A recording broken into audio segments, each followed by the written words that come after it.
What's going on, doozers, and welcome to another Sunday live stream on the Shadowtopia server. We are over at the zoo today. Wolfsman's trying to use a TNT duper. So we are over in the zoo today, and we got a lot of stuff to do.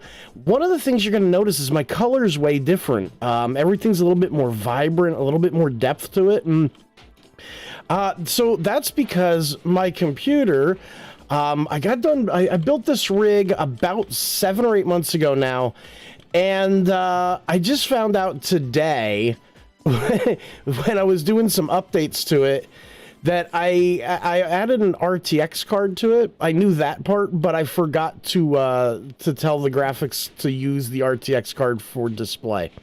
Yeah, so, you know, I'm not the brightest tool in the shed, but now I have the most in-depth tools in the shed. So, today, what are we going to be doing? We are going to be working down here. Not here in the cave, because the cave looks awesome, but down below the cave. So, in here, oh man, it looks so good.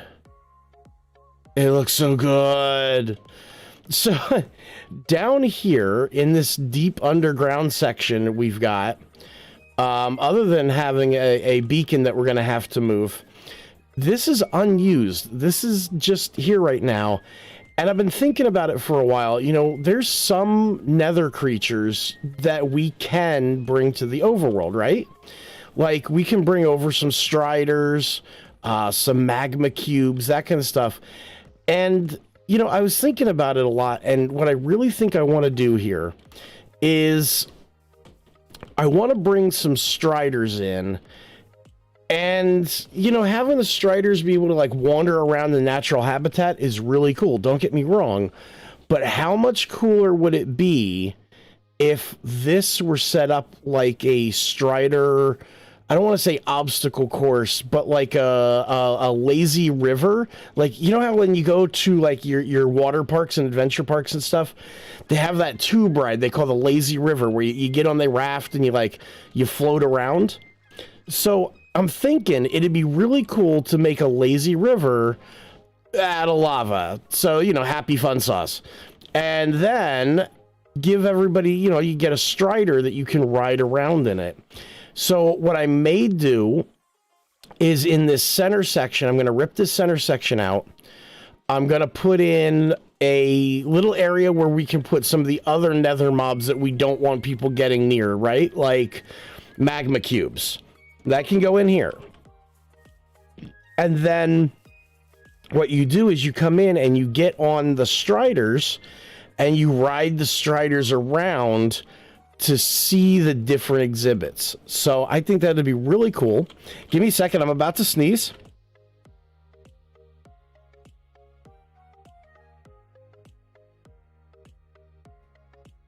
There we go. So the Go XLR, the mini, that's the device I use for doing my streams and everything to make sure everything's, you know, the audio output and everything's good, has a mute button. So I know you didn't hear me sneeze, but trust me, I'm pretty sure I just woke up the rest of my house. So, all right. But the first thing we need to do, obviously, we need to tear down this entire mountain of dirt here. I want to get this area relatively flat. I need to get it prepped. So the first thing that we need to do is we need to empty out the disaster that is my inventory. And then once we've got that cleaned up, we can start working on getting everything flattened and prepped. And once it's all flattened, prepped, and ready to go, then we're going to start throwing in some of the netherrack, some of the warped and crimson stuffs. Just start getting everything the way we need it to look. So first and foremost, let's get down to the basement area here.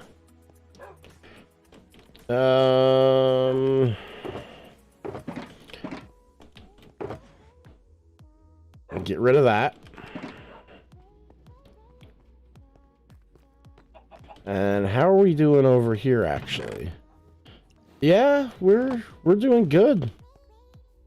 I'm probably going to use, actually, ooh. I think I'm going to use some of that, I think I'm going to end up using some of the... Oh, Words and myself are going to have an issue today, and that's great. That's just what I wanted to happen today. I think we're going to use some of that pointed dripstone. There we go. Words, yay! We're going to use some of the pointed dripstone to kind of make the nether area of the zoo look better. I love the way it looks. It's got a beautiful view to it. So let's take a quick peek and see where we're at with the zoo. We brought over an evoker, and we brought over some other guys, some Ravengers and stuff. The evoker area still is not done. He's still got glass in his head. So I guess right now we're not ready to do that. All right.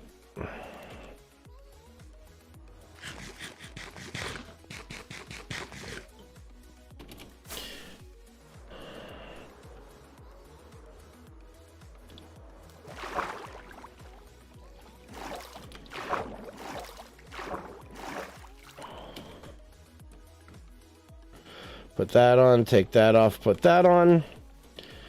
Only because you never know when the mobs are gonna pop out and be like, hey, do you remember me?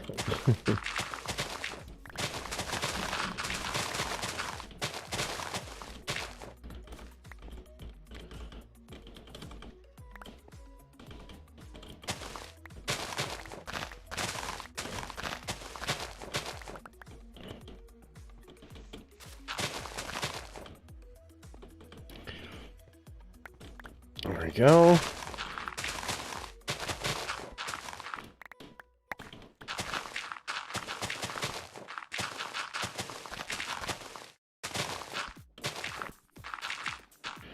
And I should be able to take out, like, all of this dirt. Or at least a good chunk of it.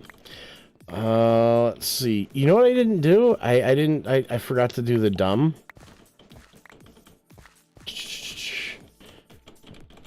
Yeah, I forgot to do the dumb. Hold on. I forgot to tell people I'm going live. Let's, mind my desktop. It is a mess right now. I'm cleaning everything up. Let's see. I need to go there.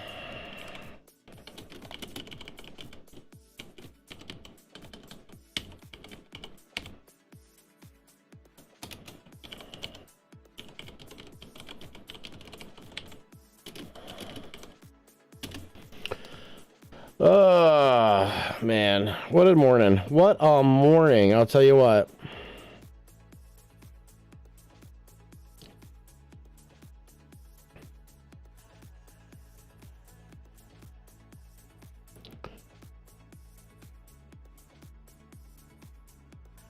Let's get on Facebook real fast and let them know that I'm there.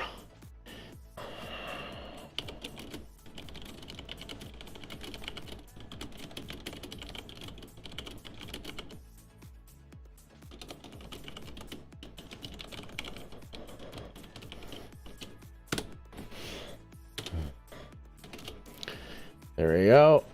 Go there. Post that. Copy that. Close that. Paste that. Copy that. Hit enter.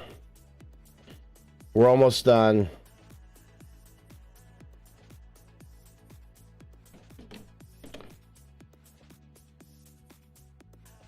There we go. Now I don't feel like I've failed myself. All right. So I really wish YouTube would fix that. That's been an ongoing issue for a while, and it's actually kind of annoying. Y'all are also gonna have to let me know about the volume as far as voice goes. Again, I'm making some changes to the way stuff is set up here, and I don't want anybody missed out. So if you can't hear me, let me know.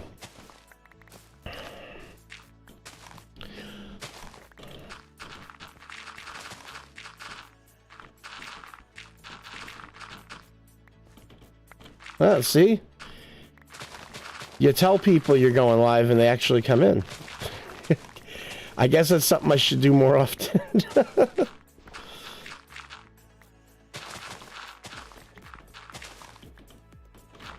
Now, if I'm not mistaken, this should, being the operative word here, this should...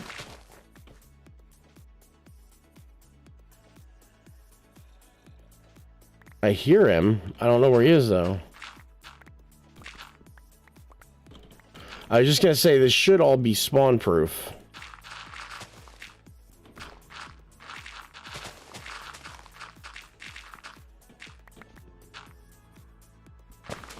I just have to keep an eye out for him. I don't want to run into any zombies.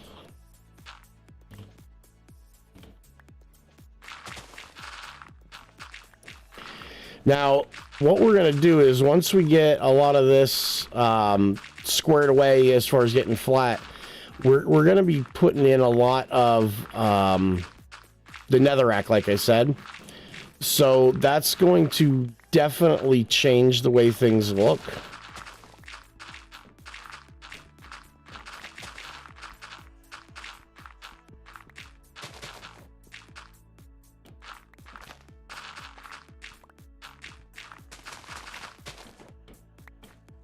Where are you getting data? Oh. Oh, there's a hole.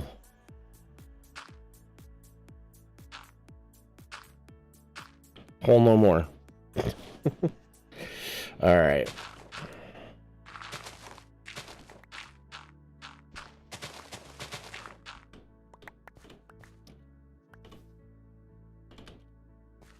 I have to go empty my inventory soon. I should have brought some chests down with me. That would have been the smart thing to do. But I don't necessarily always do the smartest thing. There's another hole up there. How did I miss these when we were building this?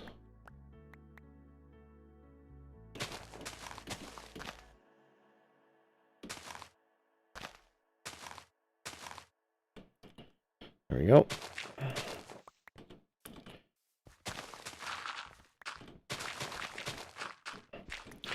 So I want this area, like, really dark, and ultimately only lit up by lava. So it should have a really cool, eerie feel in here once it's all done. My hope is that it will actually look like we're in the Nether. Yeah, I gotta go empty my inventory. All right. I guess also, to be fair, I could probably make a little bit more room by getting rid of the tools I don't need at the moment. Like hose and that kind of stuff.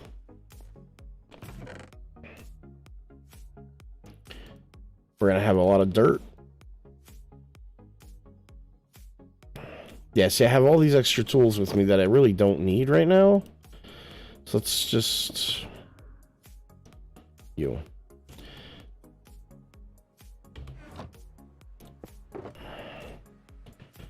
I don't need the guilty cross. Don't need that. Don't need that. I should keep that in my inventory, though.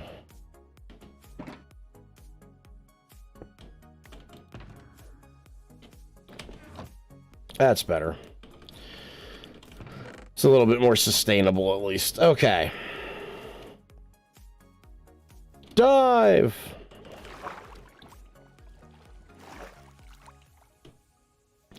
Now, the other thing we still haven't quite figured out is how we're going to get people into here. I'm thinking... So, initially, the idea was that they were going to be able to get on this train, and the minecart would take them to the different areas. And it's kind of set up that way, as it stands right now. But I'm kind of thinking what I might do is... The zoo seems to work better, quote-unquote, as a walking path. Good morning, Dorian Gray! So, since it seems to work better as a walking path... Oops, okay, can't do that. What I might do is... bring the track... down into the water area, right? So, bring it to the aquarium. Let people wander around the aquarium, then get back into the minecart and go to the Nether's area. And the Nether area, maybe we make that like the end of the line as far as the actual track goes, right? And from there they get onto the Strider. And the Strider takes them around into the next areas. And then when they're done, they get back on the Strider again, and it takes them to a new train terminal where they can leave. I'm throwing ideas. We'll figure it out as we go. There's also the opportunity of, you know, putting it so that the minecart goes to I don't know. We'll figure it out. The train station system is now officially like one of the last things I've got on my mind. I got so many cool ideas for how to make it work, but at the same token, it's getting it to work that's going to be the tricky part. Not the redstone or anything, just how it's going to snake through the park and make sense.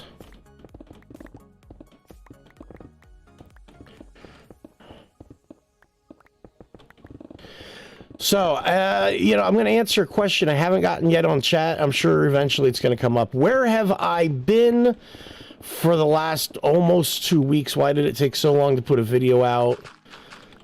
Let me explain all of this to you really easy. So, a lot of you know, my content's been missing a certain something. It's been a little bit off. And I can explain that to you. So the last few months, I have been job hunting. I had gotten laid off. I tried being, the stay-at-home dad. I tried the full-time YouTube thing because, one, I had loyalty to the company I was with. They said they were going to bring me back, but also gave me an opportunity to like hang out with my kids and try that, stay-at-home dad life. And I have definitely found out that life is not for me. No.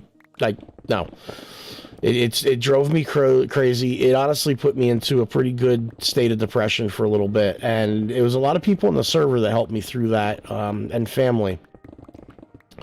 So, and that's something I've always said.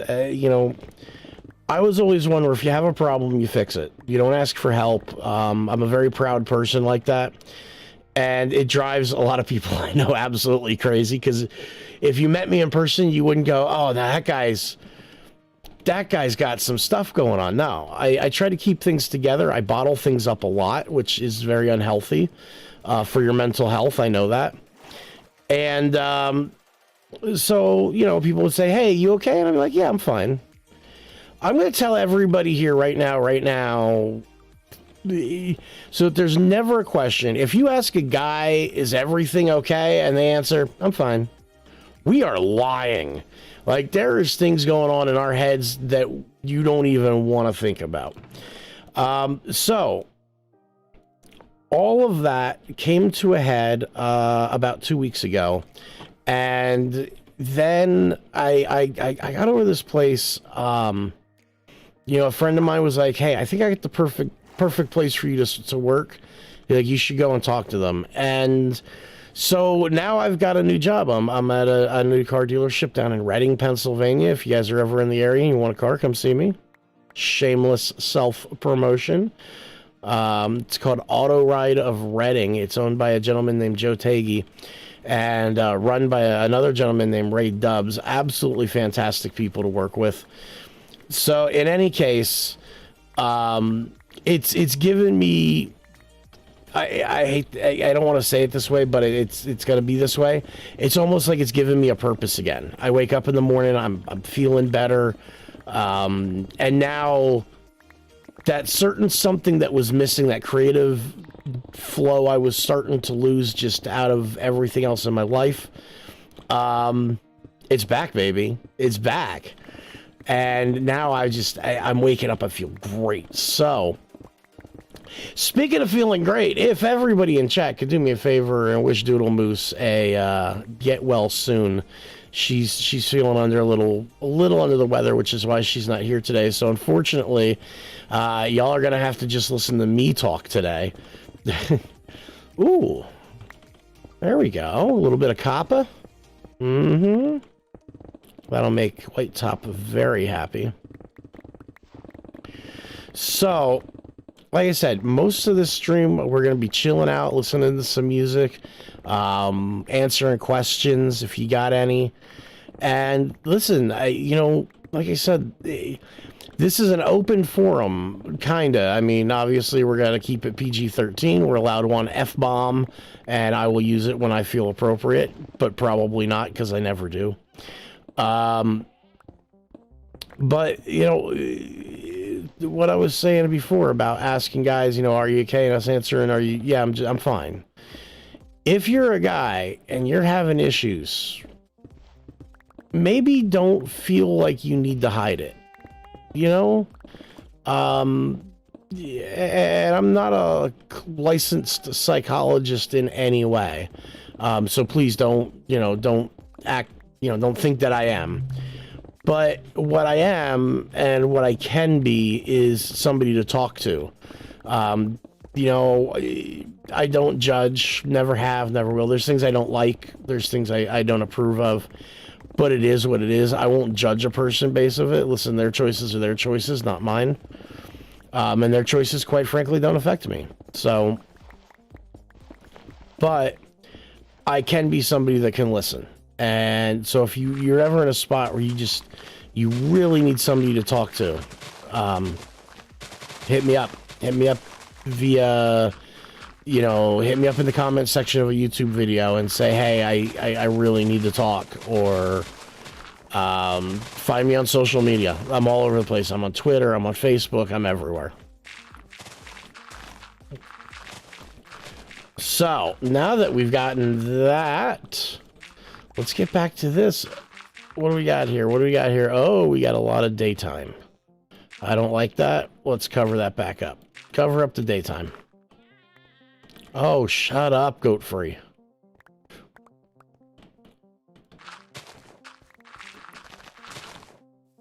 I was really amped up about getting a screaming goat because they're so rare. Now that we have one, I have never wanted to get rid of something so badly. But I can't because there's a peace treaty and I'm not allowed to kill placed animals. Unless they're causing server lag. I negotiated that into it.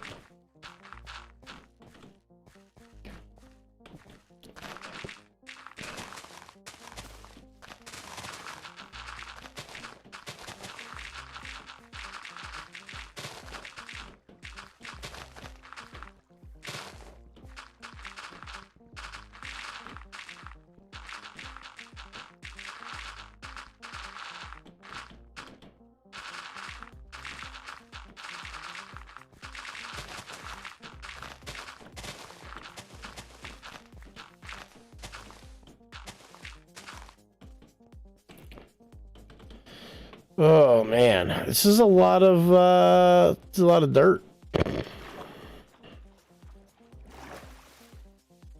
I filled my inventory up again.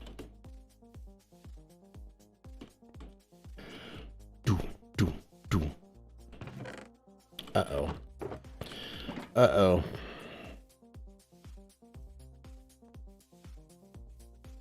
We still have to figure out what we're going to do with this area up here.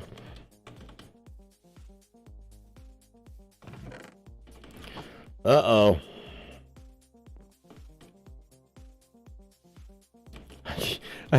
I need a chest. Also, some other changes have been made to the zoo. Doodle went on a breeding marathon. And we did get our... we did now get our brown pandas.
All right, so let's do this.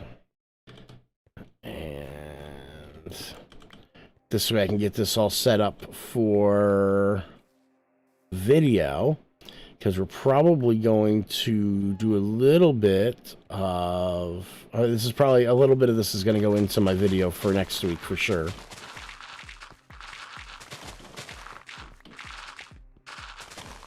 So here's what I'm going to do. I'm going to shut up for a little bit because most of this is just, you know, mining and having a good time. So I'm going to actually quiet down a little bit. I'm going to turn up the music and let's just enjoy, right? All right.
All right, so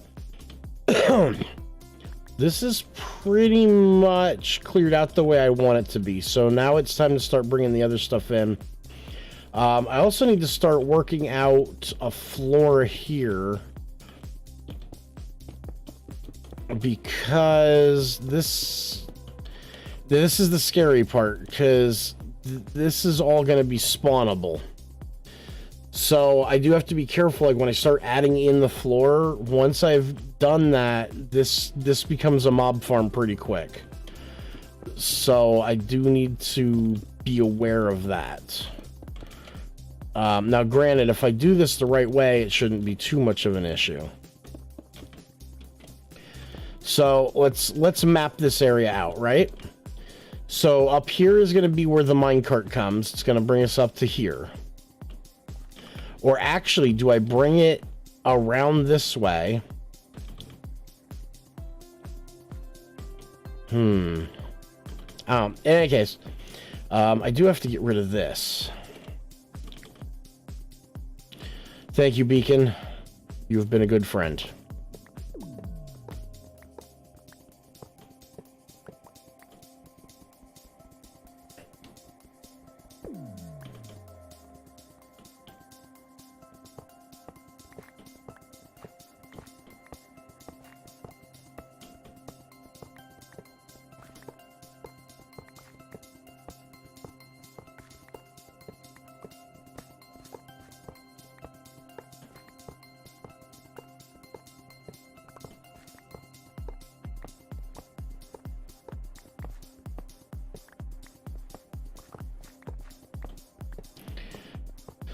If we need this one in other places in the zoo, we can put it there for sure.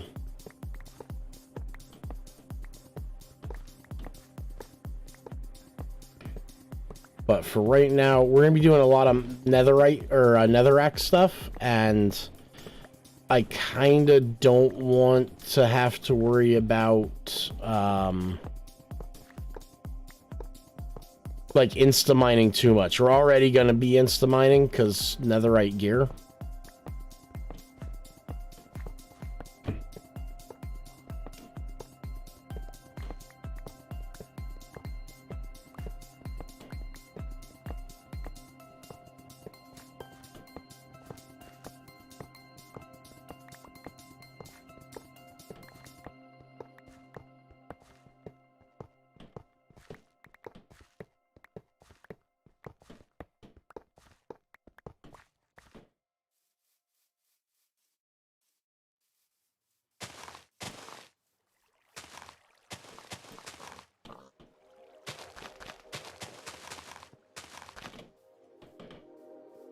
Okay.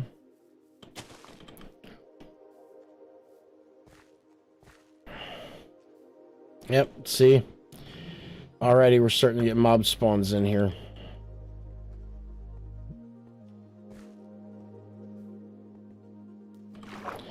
So that's something we're going to have to keep an eye out for. But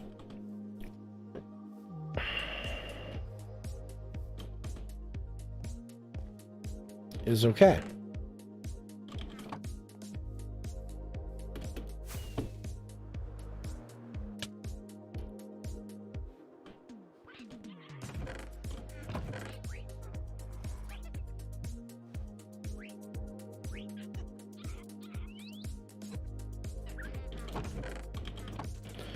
Now, how much netherrack do we actually have? Not a lot. Okay. So it looks like our next stop then is to go grab netherrack. Let me see here. Do I have...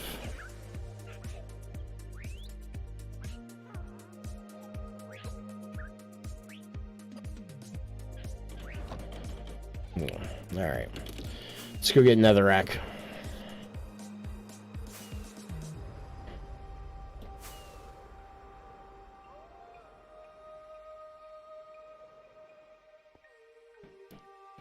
Oh, sweet. I'll have to come collect those also.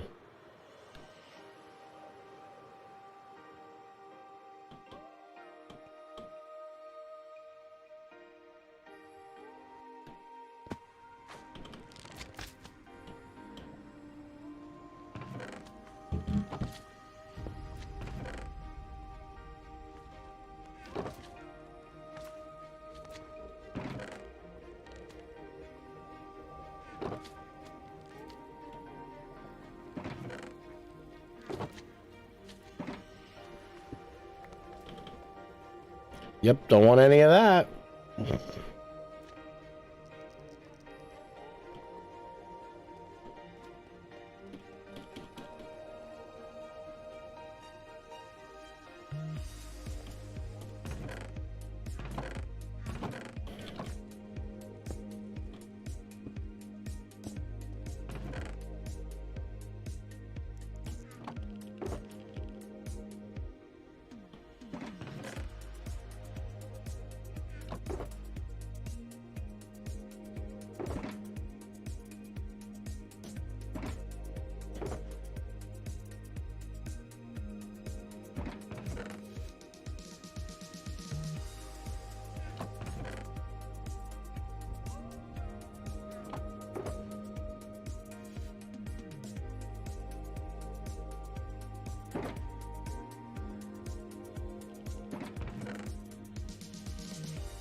All right, there we go. Netherrack acquired. So what we're going to do first is we're going to lay out a... we're going to lay out initially just a netherite, or netherrack. I keep saying netherite. We're going to lay out a netherrack foundation. That's going to be the walls, the floors, all of that. And then once we have the netherrack foundation done, then we can come back through and start decorating and making it look really good.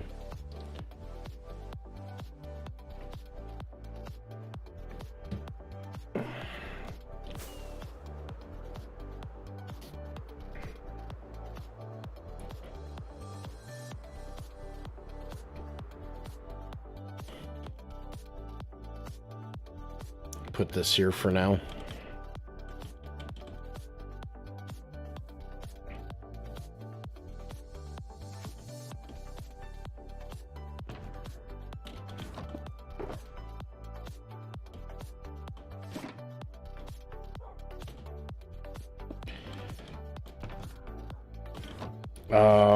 Squeeze me. There we go. Just straight up try to take my stuff. You saw it. Everybody saw it.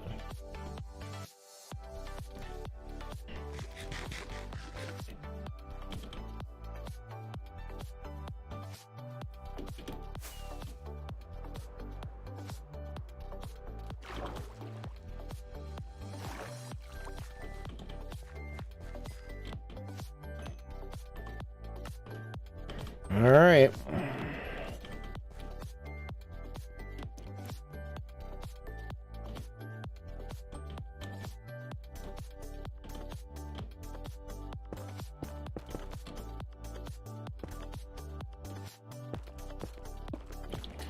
So I think what I'm going to initially start out doing is just moving all of this up by one layer, right?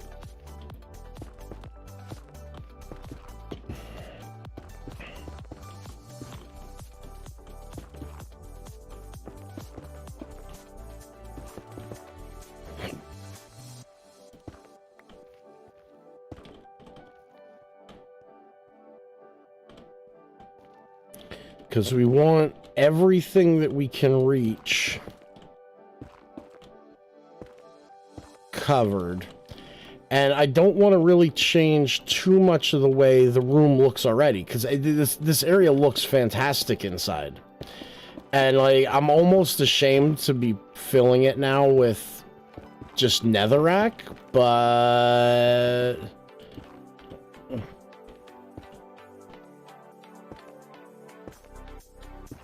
it is what it is. Right? Right.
So when I said originally about making a base or a foundation, this is what I mean. Right now I'm literally just going to go through and cover everything that is stone or dirt. We're going to cover in the netherrack. And I think I'm also going to switch this over to this hand because it is getting dark in here now. I mean, it was already dark, but now it's getting like dark.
I'm stuck. Oh, hello. Boop.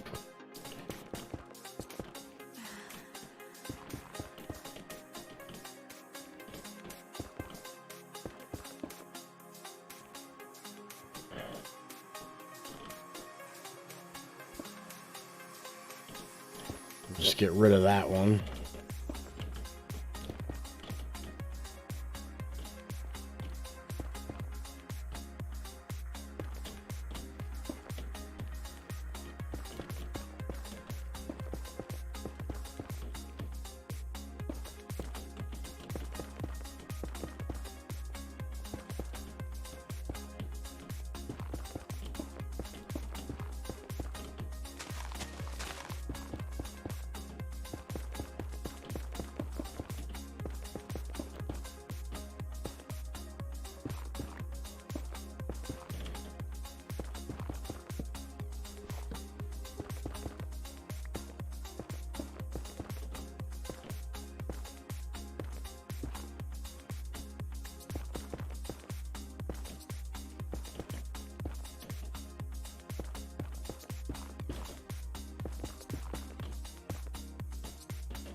All right, let's see.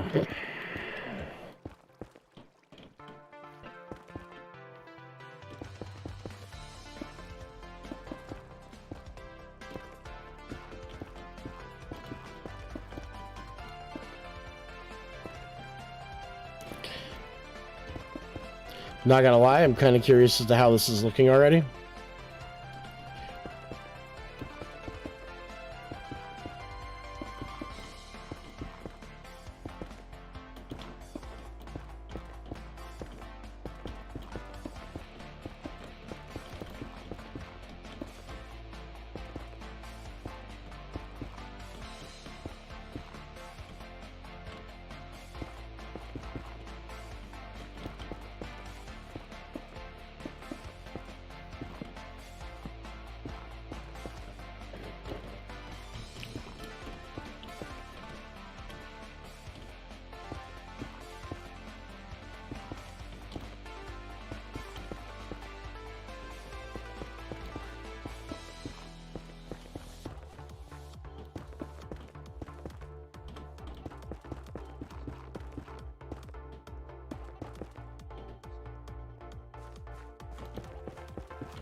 This one's kind of reminds me of Thriller from Michael Jackson. got that same kind of energy going to the song.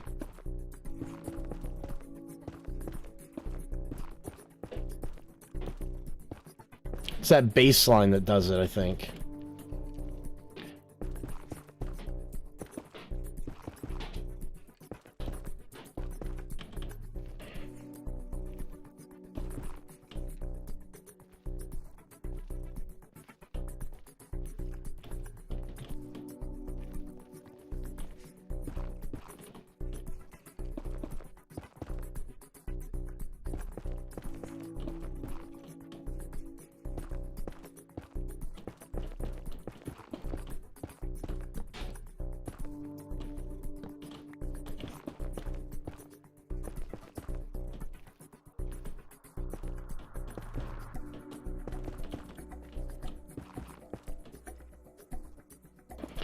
Now, the fun part about this project is that it's not just this floor that I have to do.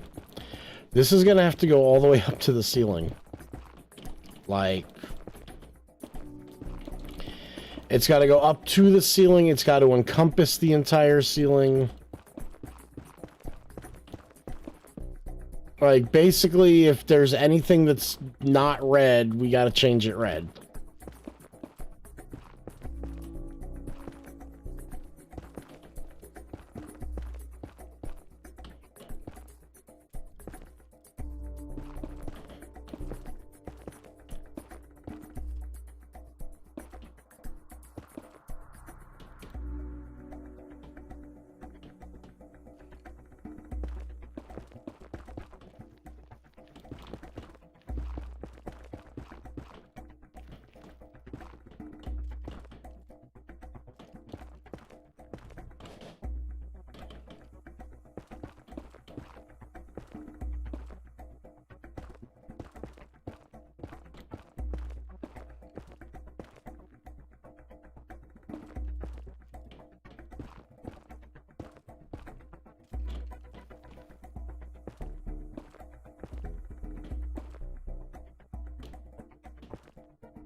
Just starting to look real good. And then what we're going to do, like I said, once we have the base laid out, once we have this foundation laid out, then what we're going to do is we're going to come... Yeah?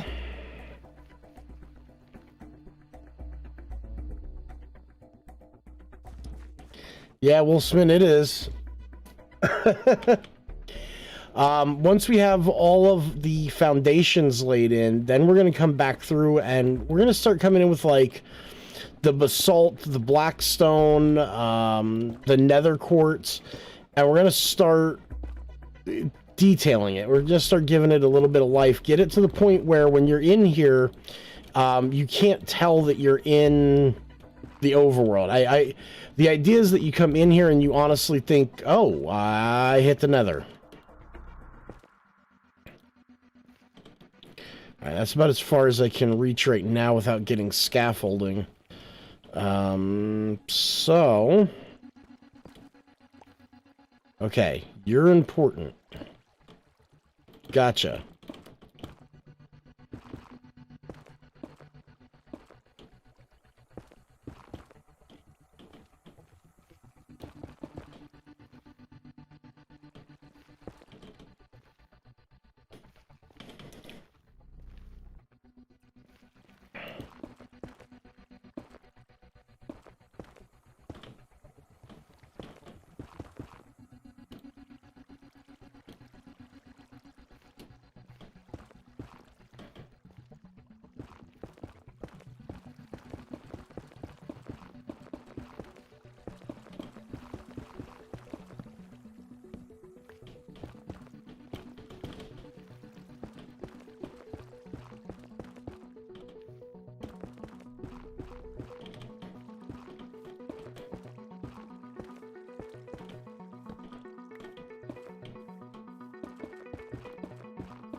Oh. Ooh. Ooh. Ooh, piece of copper. Ooh, stinky kitty. Wow. I thought we agreed that you guys wouldn't use the litter box next to me. Oh.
There, maybe now it won't spawn stuff. Definitely don't need any Bob the Builder inspectors over here, you know?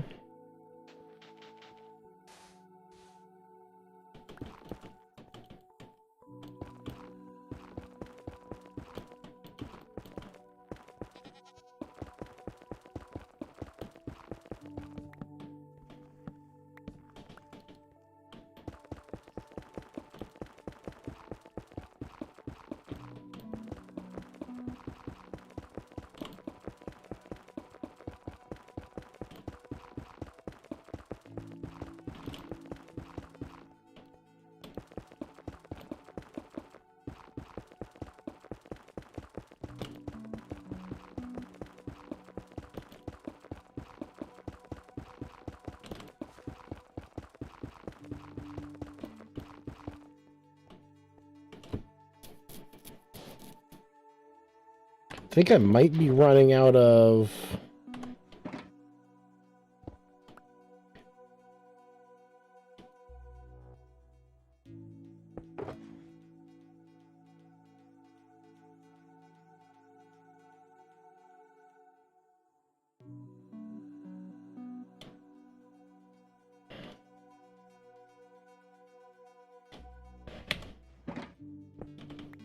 I may have to go get more netherrack soon.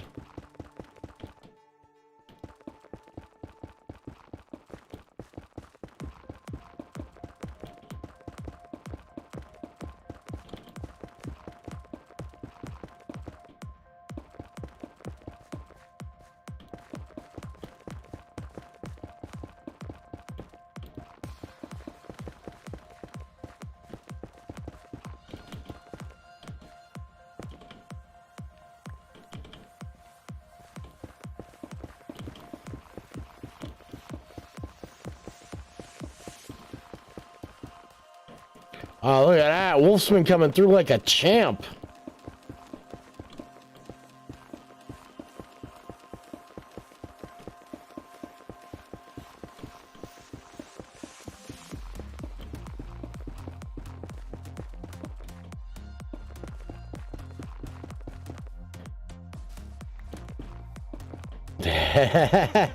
As netherrack does.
Will the minecart on the activator rail still work even if I put a furnace in it? Yeah.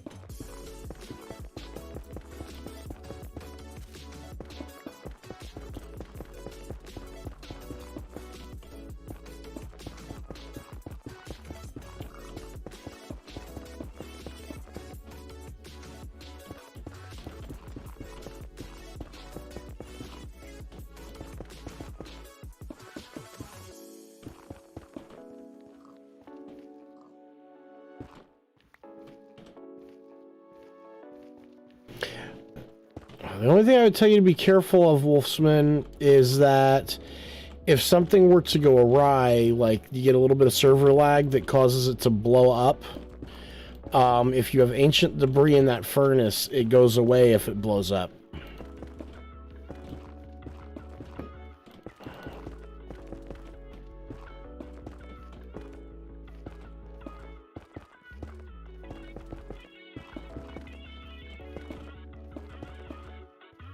Mm-hmm.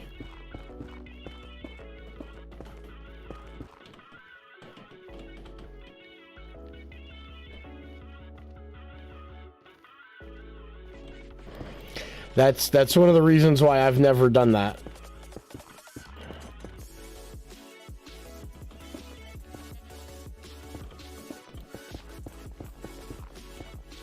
Oh, actually, if you have some of the gold netherrack, I'd like to buy some of that off you too. The ore specifically, because I'd like to have some of that for over here. That and nether quartz.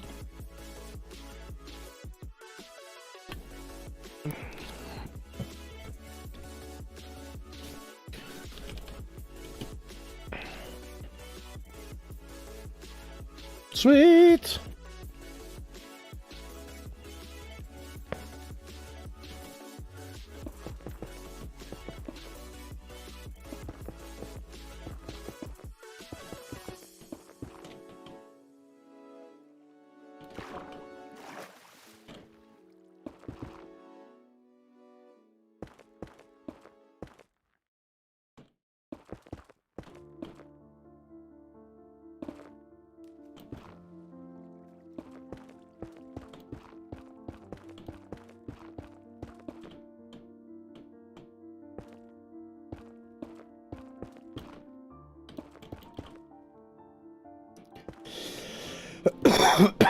Sorry about that, everybody.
Construction tourists, huh?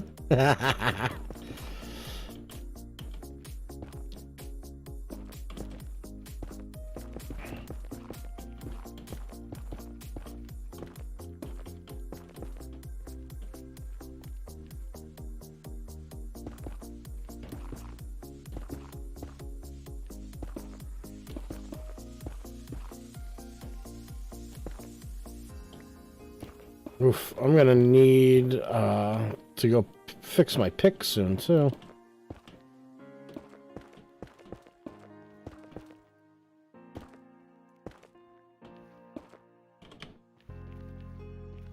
All right, let's take a look because we've got a lot done so far.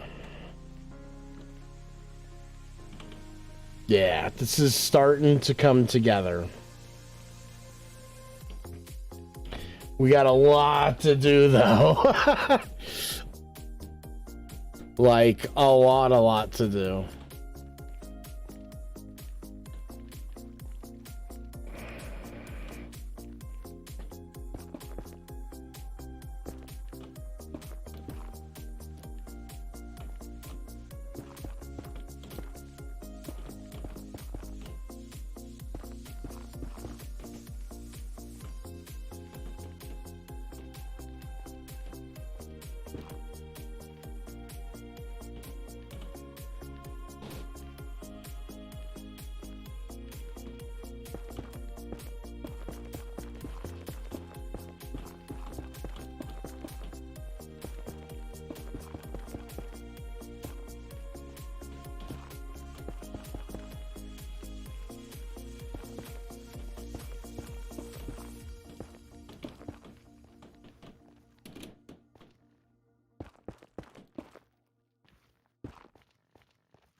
All right, so now what we're going to do is now that we have the actual floor done, we're going to come through here and we want to hide anything.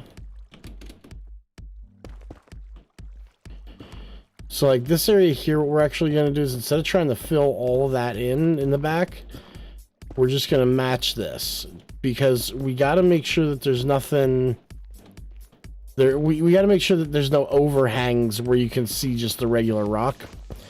And then what we're going to do is we'll come back through like this. And we'll start covering the rock up.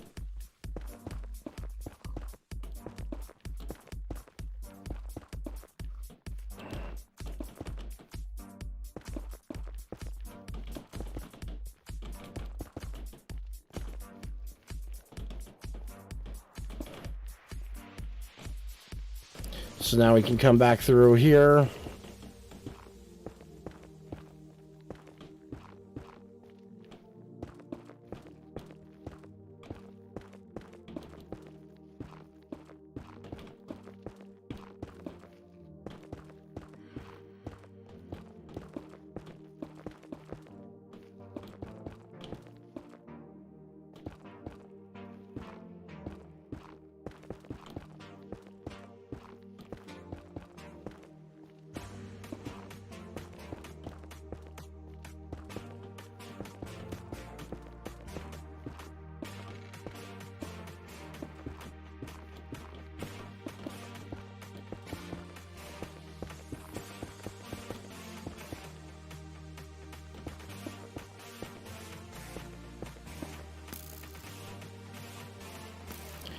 Oh, daddy. Okay.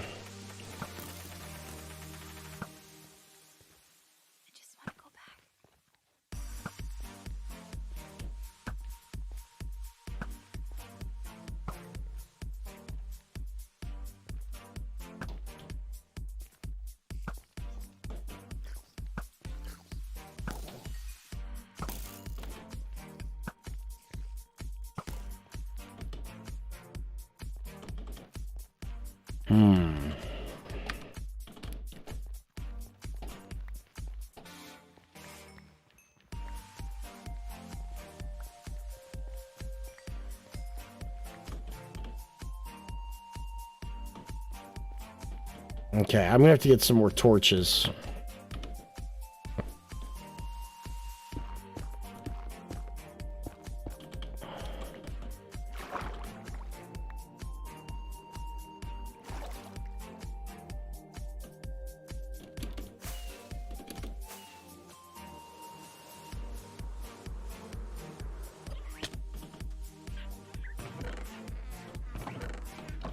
Do we have any more torches?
Alright, so I'm going to come through quick and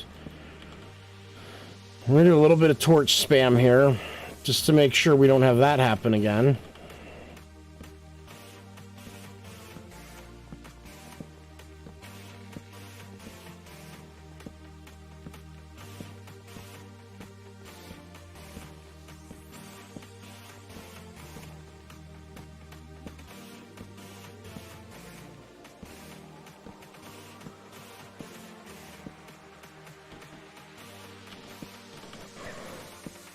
These will all go away whenever we flood it, so...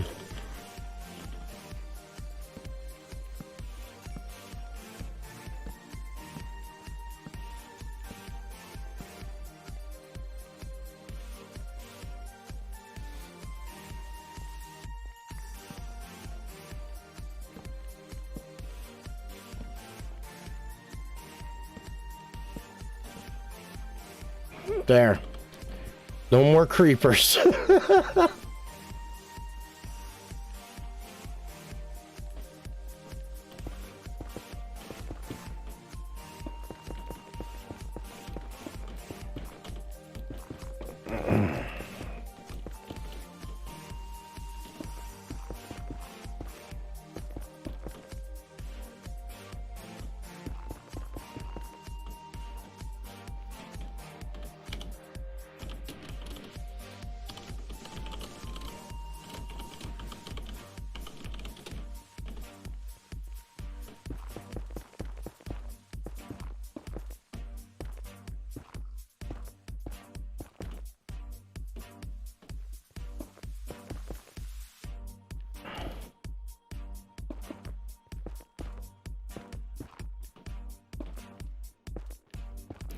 Talk about timing. I was just gonna say, I gotta have to take a break because I need more netherrack.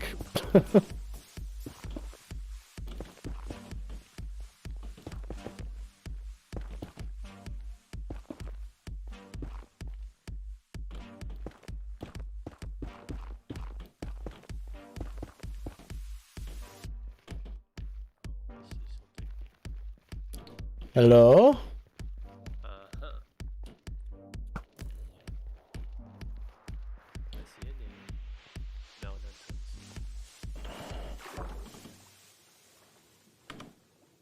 Hello?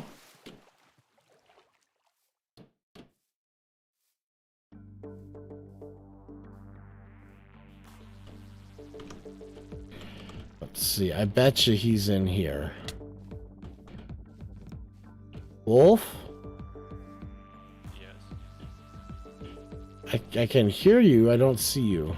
Love you. Oh, hi! Godfrey. Right? Most annoying goat ever.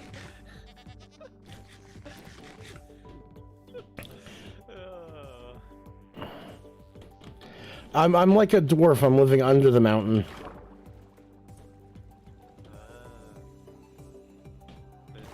To us, we usually swim to the entrance. Yeah. It doesn't take me too long to just place blocks, you know?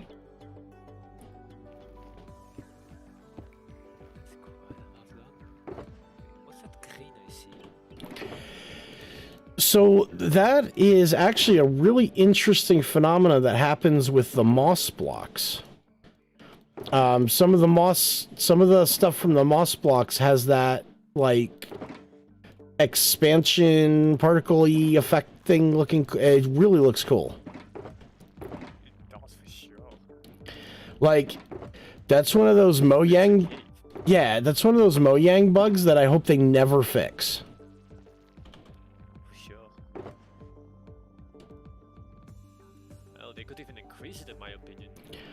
Right? Like, just imagine the whole ceiling all light green, glowy like that. I paid you a little bit too.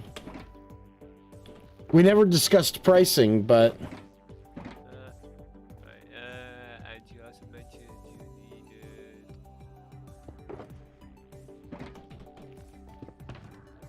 These. Did you also need this?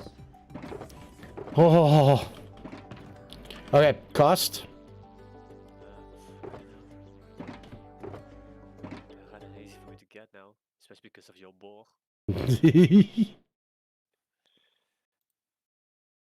So I don't know what a fair price would be. 'Cause I'm not even mining all of it. I'm still like, this is just a bit that I did mine.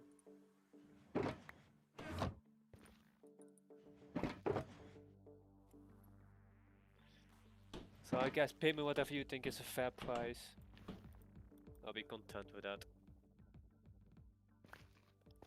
100% sure? Yes, definitely. Does that work?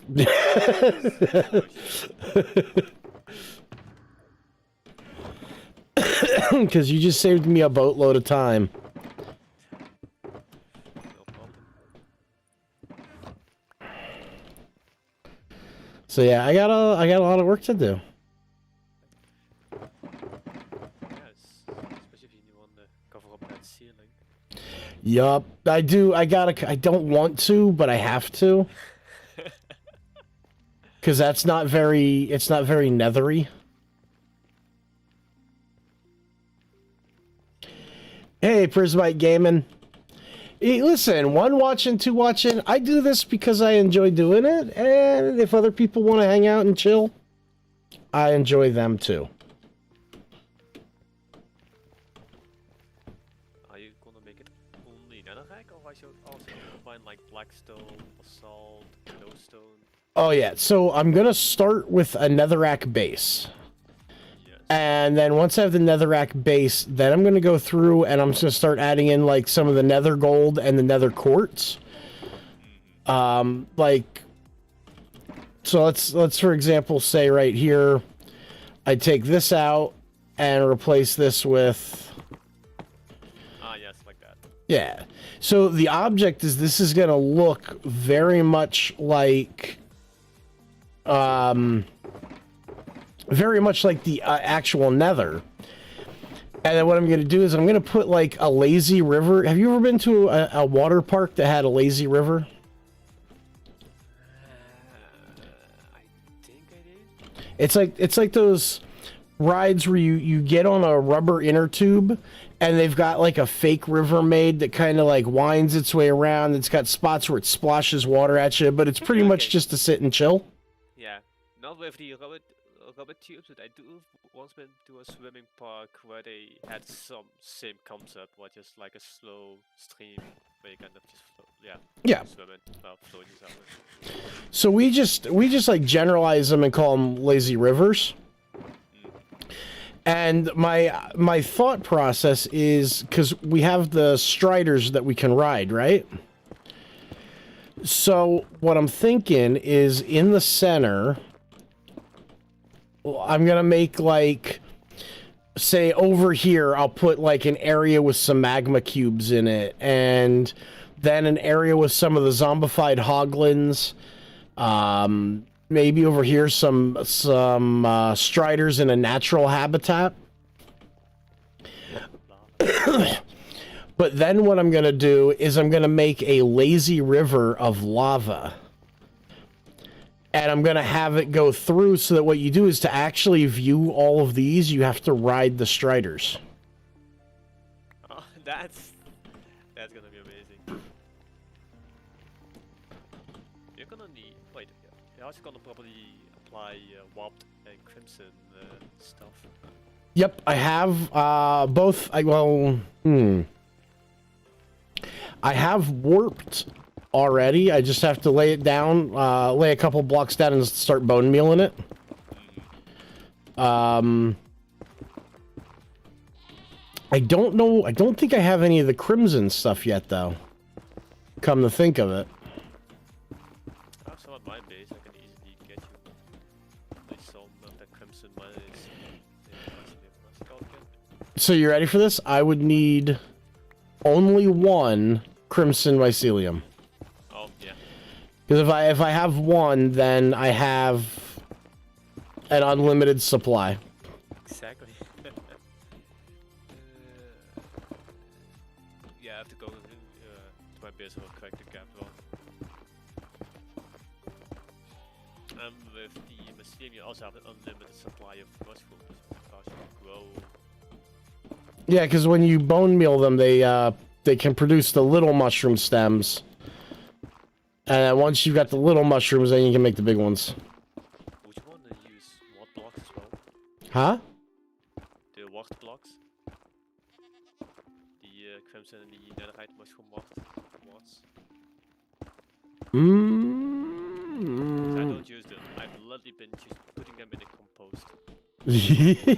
Just to get some bone meal back out of them. I think for the warped stuff, I'm sitting at like almost a double chest, because I was trying to get shroom lights earlier. So I was growing warped mushrooms left and right, just trying to get the shroom lights. That was... I had the worst luck. Oof. Do you still need some lights? Because I think I have some. No, I only needed them for the tunnel bore. Okay. Ah.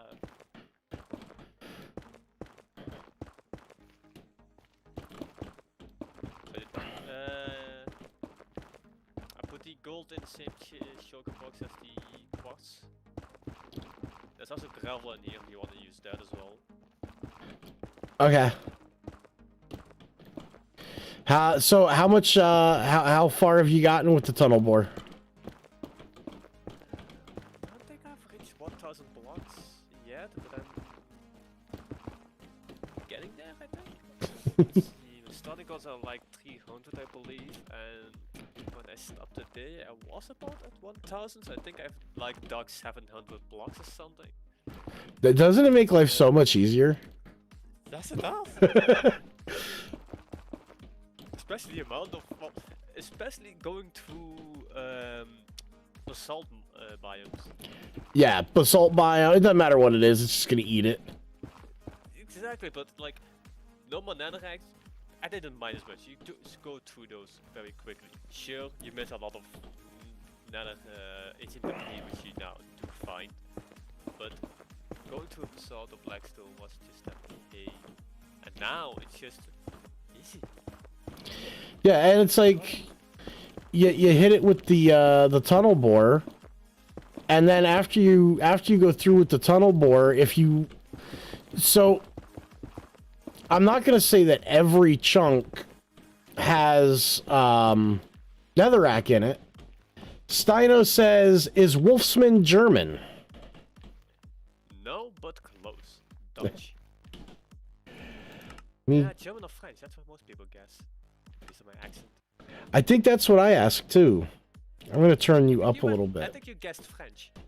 I did. I think originally I asked French.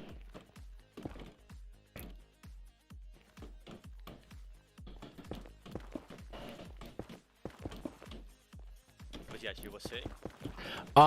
So you know, it's not like there's gonna be ancient debris in every chunk because it's rare, you know.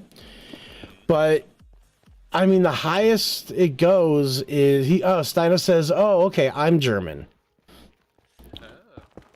So, like, what is it? The highest that ancient debris can spawn is 16. Like, that's the top level you're gonna find it. I think I'm not sure, because at first when I started drilling, I thought like, I think I put my drill a bit too high, because I'm not like, the bottom floor is not bedrock for me. But I'm still finding ancient debris in my ceiling, so I'm still fine. Yeah, and that's the thing. Like, I try to keep it so that the only reason I drill at bedrock is so that I don't bust through into a into like the lava oceans, you know? Yeah, I've had this few. I don't mind the lava curtain, but I found an easy way to kind of like, once you hit like, I don't have that spot constantly, so I think I'm safe with that, but I sometimes hit one of those lava curtains. And I found an easy way to deal with them is just place a basalt block. Because they don't blow up as fast as netherrack, so they tend to survive the initial booming. hit. Exactly. So that's been helping me.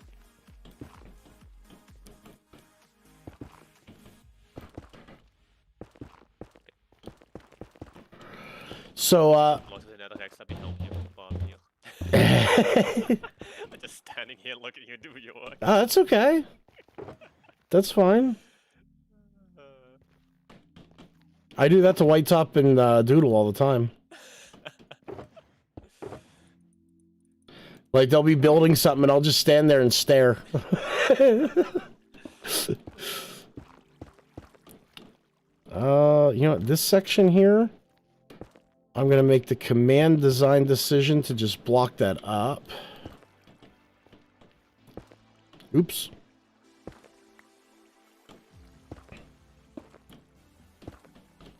The fun part about this is when White Top and Doodle get on next. It's very possible that Doodle's actually watching. She messaged me earlier and said she wasn't really feeling that well. I guess she wasn't feeling well yesterday either, was she?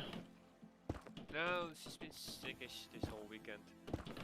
That sucks.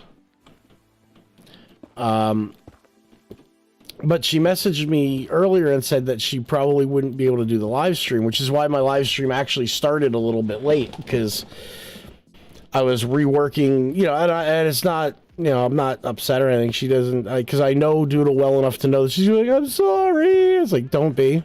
I don't want you to be sorry. Be better. You know? But, I reworked my stream because what I was originally going to do was just like a project that for the two of us to work on. But this is like, oh, you know, I hate to say it, but just sitting here and mindlessly placing blocks is so chill. I mean, you don't really need much, as you said, like, it's so chill, you don't really need much to think about, you just, whatever is grey, you place a red block on it. It's simple. If it's gray or green, it gets covered. Exactly. And it allows for those chill, especially where you can be more like talkative in a certain sense, because you don't really need to focus. Yeah, Question, how... No, see, I wasn't being all too talkative originally. I just turned the music on. I was like, I listen to the music and enjoy it. I just turned the music up. So, quick question, how picky are you with missed a spot here. Where? Wait a second. Well, a simple solution is this. Yeah. No one knows. I'm not being super picky. Like, there's spots where I'm looking at it and like over here, the part that I just did, I was like, okay, well, it's really goofy, and by the time I'm done covering up each of these blocks, it's pretty much just going to be a solid chunk of netherrack, so that I just build a wall, you know? Yeah. You can't see this. And then there's some other spots as well. The moss blocks get me, though. I keep, like, going to put things down, and I hit a moss block, and then I gotta float. Oh, I get the hiccups. And I got a floating block of netherrack, you know? Oh, because of this, like, moss carved on it, or... Yeah. Yeah. They can really catch you off guard. Because you don't even notice them.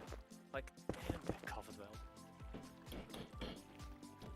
And when I terraformed the top side of the mountain, like when we worked together to work on the top side, what I did is I call it like poor man's terraform.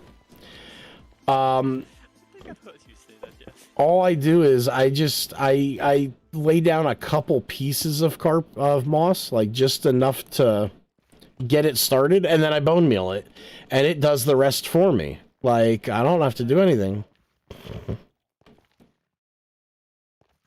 Which is great, because I suck at terraforming. I've been learning, like, when I first started playing Minecraft, and I started playing, and this is going to be pretty sad, I started playing Minecraft with the aquatic update. Wow. So I'm... Yeah, I'm still technically a new Minecrafter.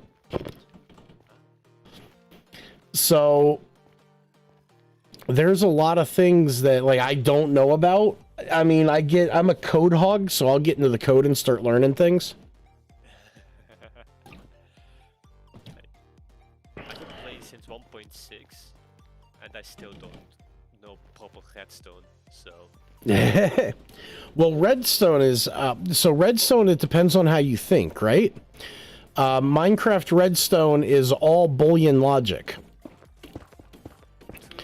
I'm usually the logic type of person, but yeah, maybe I just never really invested time to understand redstone. So here's how I do it. I write sentences. And I know that doesn't make sense at first when you say it, but that's how I do redstone. I write sentences. So, like, the door opens when I hit this switch, right? So that's saying that there you got a door with redstone going to a switch, and you hit the switch, the door opens. But then you can change it to, like, I want the door to open when I hit this switch and this lever is on the on position.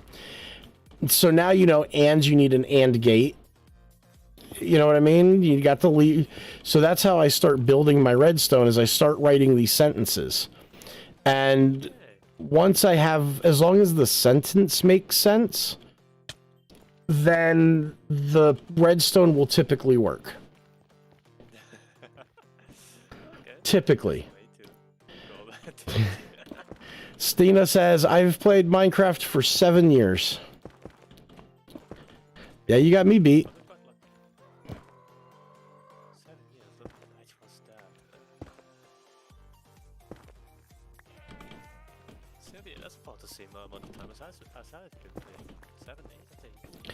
I gotta get some dirt. I gotta get scaffolding blocks now. Oh, hello. I only have What? 20. Oh, I have chests. I had stacks as well, but I have no idea why I misplaced them. This is somewhere. Well, I gave up earlier. I actually burnt some dirt.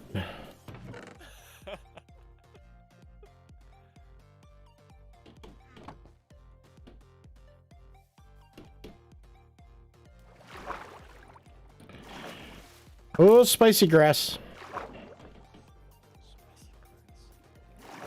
Creepers. Oh. Spicy grass. What a nickname for creepers.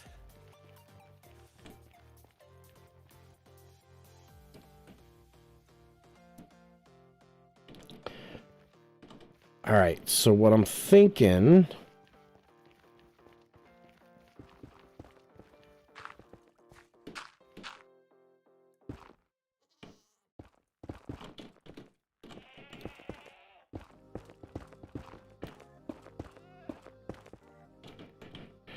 we're almost coming up to the first hydration break here. Oh, be quiet, Goatfried. Can you hear Gophie from it? Yeah. Wah! You know that means that you probably have to move Gophie far away from any other attraction, right? So don't want someone to be watching the animals and be like, "Here, Gophie just wanting attention." Oh my, he is so annoying. Okay. Apparently we both saw that one at the same time. Yeah, Goatfried is the, oh my lord, he is so annoying. He's just like, "Rah!" Like constantly. Then the first time you see that type of goat, you're like, "Ooh, amazing." Then the second time, then you're done with it. Yeah, like when we got the first goats, we were all happy about it because it took us a while to find them.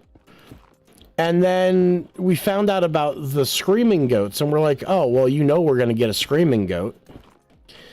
So Doodle found the screamer. And, like, the first time she brought it back, it was like, oh, my God, that's awesome. Like, listen to him yell. Now it's like, all right, I'm done with him. Put a muzzle on him. You know, we actually have a data pack on the server called Silence. Where you take a name tag and you change the name tag to silence me, and it will make anything that you put it on silent. So if you put it on like your cows or your village, I do it to my villagers a lot. I'll silence them. That way I don't have to hear them go,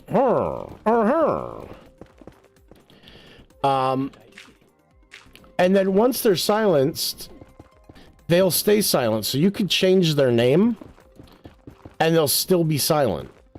Oh, really? What a fun puppy. It wouldn't work on Goatfree. Oh, don't say that. It needs to work on Goatfree. Unfortunately, like, it's one of those things where if I silence the goat, if I silence Goatfree, then it kind of negates the purpose of even having the screaming goat.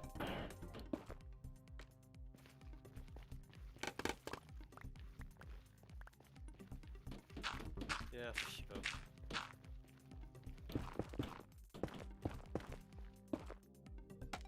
I just heard him. I can hear him from this distance. I don't get me wrong, I do approve of the name. Because he does sound like Gilbert Godfrey.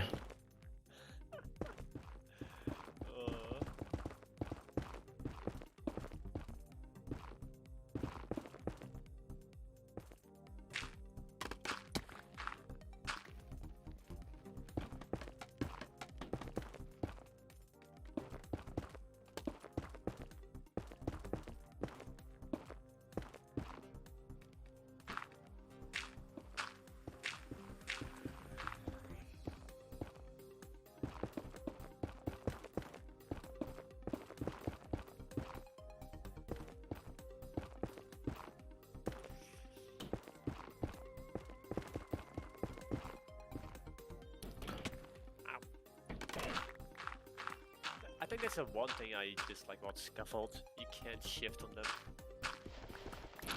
them. You can, but there's a trick. Going down.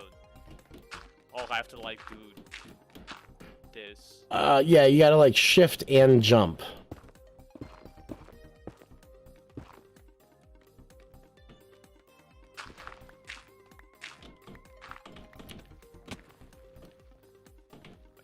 Shift and jump. That will make me fall off. See, because if I jump like this. Yeah, sure, I'll stay like this, but then you can still jump off. Right, but I mean, like up here. Yes.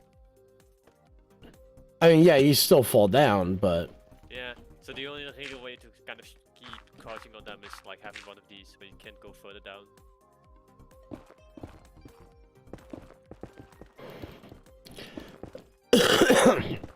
that was another one of those like, oh man, this is so cool. Look, we got this, and then like I'm like, you know what? I mean, dirt's still kind of insta-mine, so.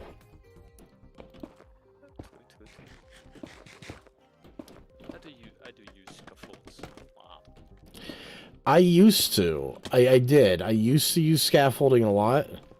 And now I seem to use either dirt or I'm back to my old ways, like my really old ways. Slime blocks. I can see that.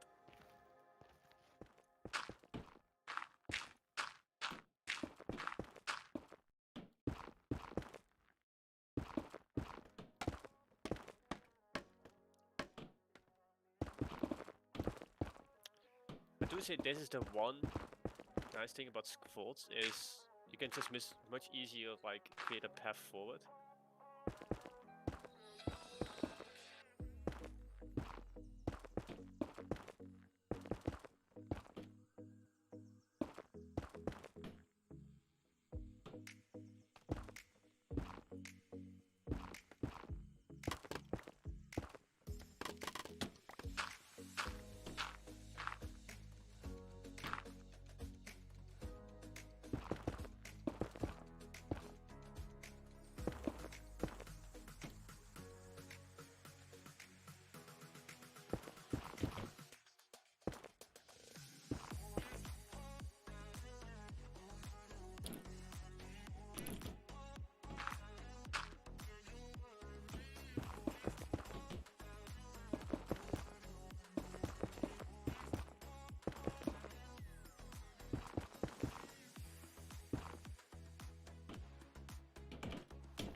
Man, this is starting to look so good.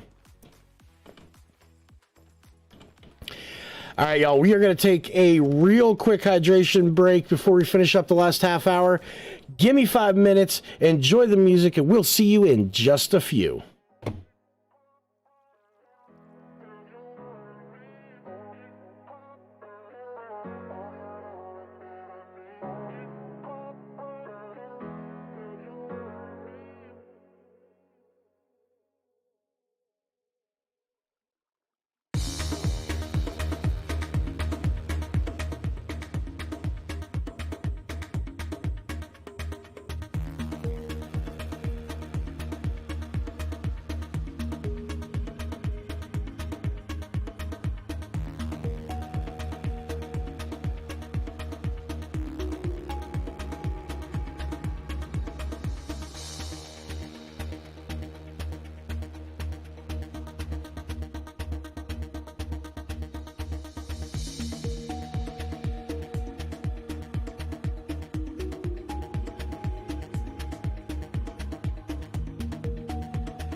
All right, we are back.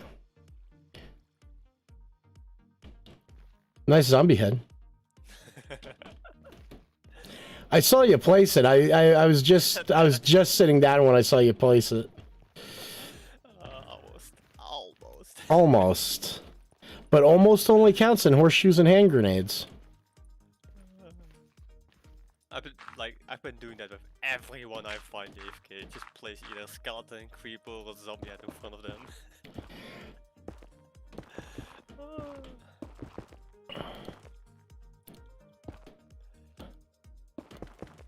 I'm not looking forward to the hard part of this. The hot part? You mean the ceiling? Yup.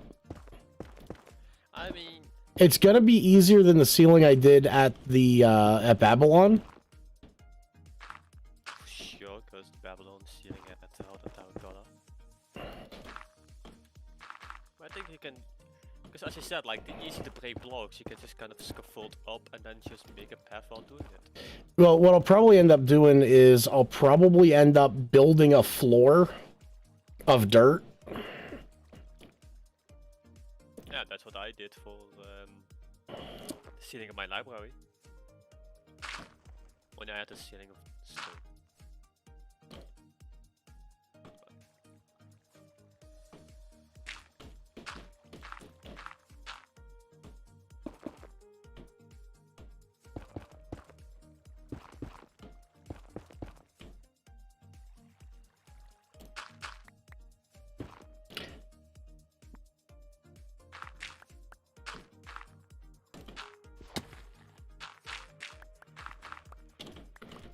Yo. Hands down, this is starting to look really hot. Like, when you stand here and you look over in this section, Oh yes. once you get over like here, you don't feel like you're in the overworld anymore, and that's what I was going for.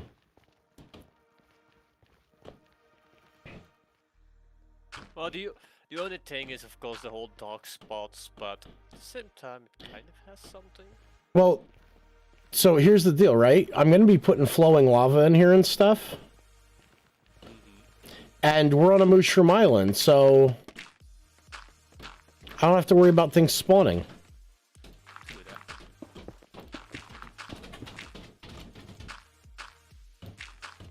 Oh.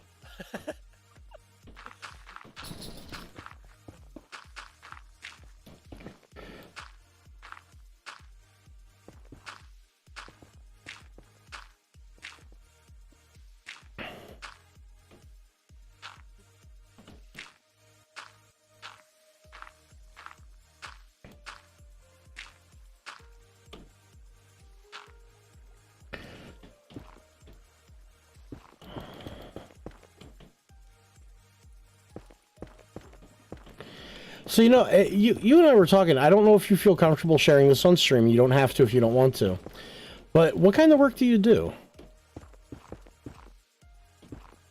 I work mainly in financial administration. I guess is the easiest way to explain it.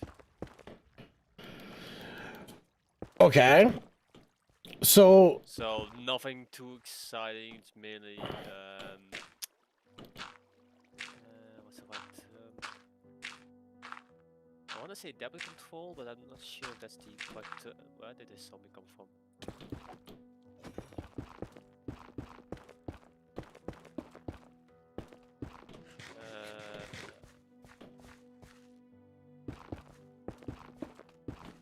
So yeah, okay, I don't think debit control would be the correct term.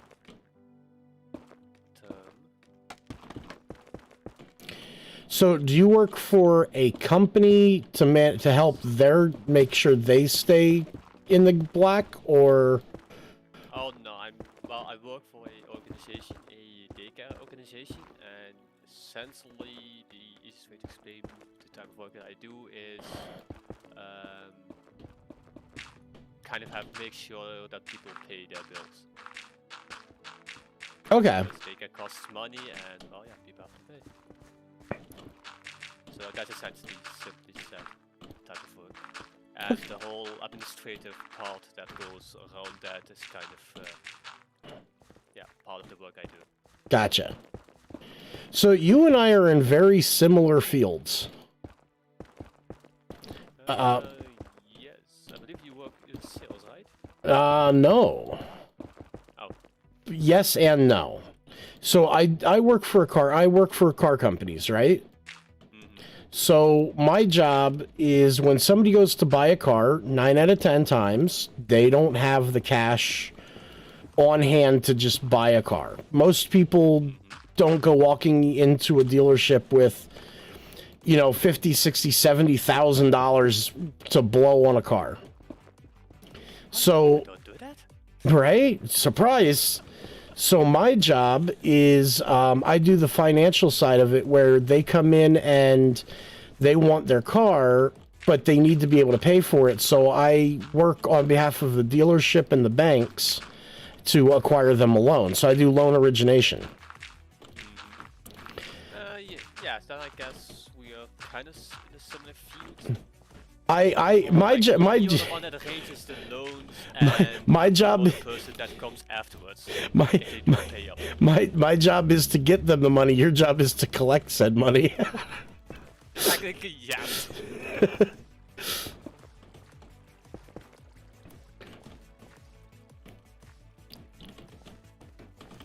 Actually, so my specialty, right?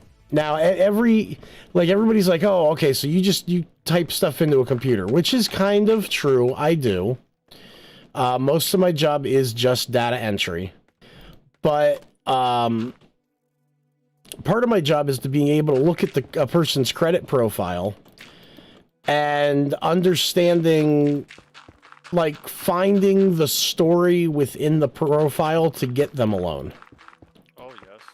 So, like, when, say, in your case, you work in debt consolidation for a company.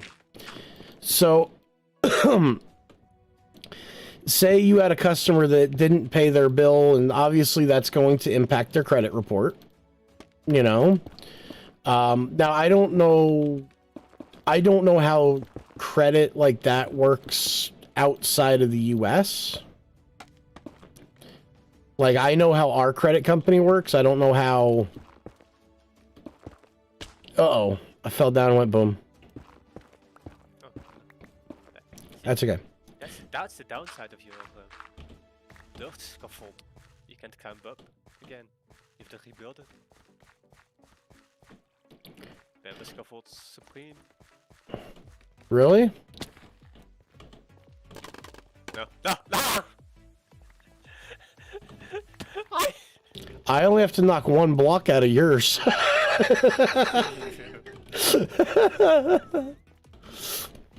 I'm gonna go get some more dirt.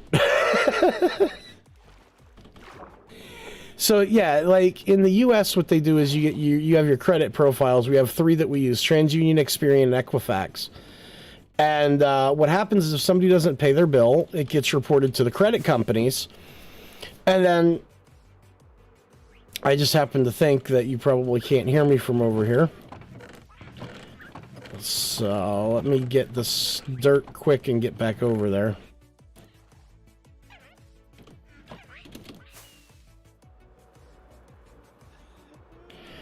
I happen to think that I flew away, and voice mod has distances. I was watching you talk. I was like, is he gonna realize it? Is he gonna realize it? I heard you talk while flying. I was like, nope, he didn't. So I did, like, as soon as I flew away, I was like, he probably is not going to hear me because I'm too far away. So in the US, in the States, what happens is if you don't pay a bill, they report it to the three credit companies, and that impacts your credit score, which is from 350 to 900. 900 is like perfect credit, right? And I'll tell you the honest to goodness truth. I've been doing this kind of work now for 10 years, and I've only seen like 3 people who were a 900 credit score. Like, it's nearly impossible to have a perfect credit score. There's always something, you know? But, So what happens is, like, I'll get these people with their credit profiles, and I'll look, and like, you start seeing things. Like, my specialty is bad credit. Like, anybody can get somebody who's got good or mildly good credit.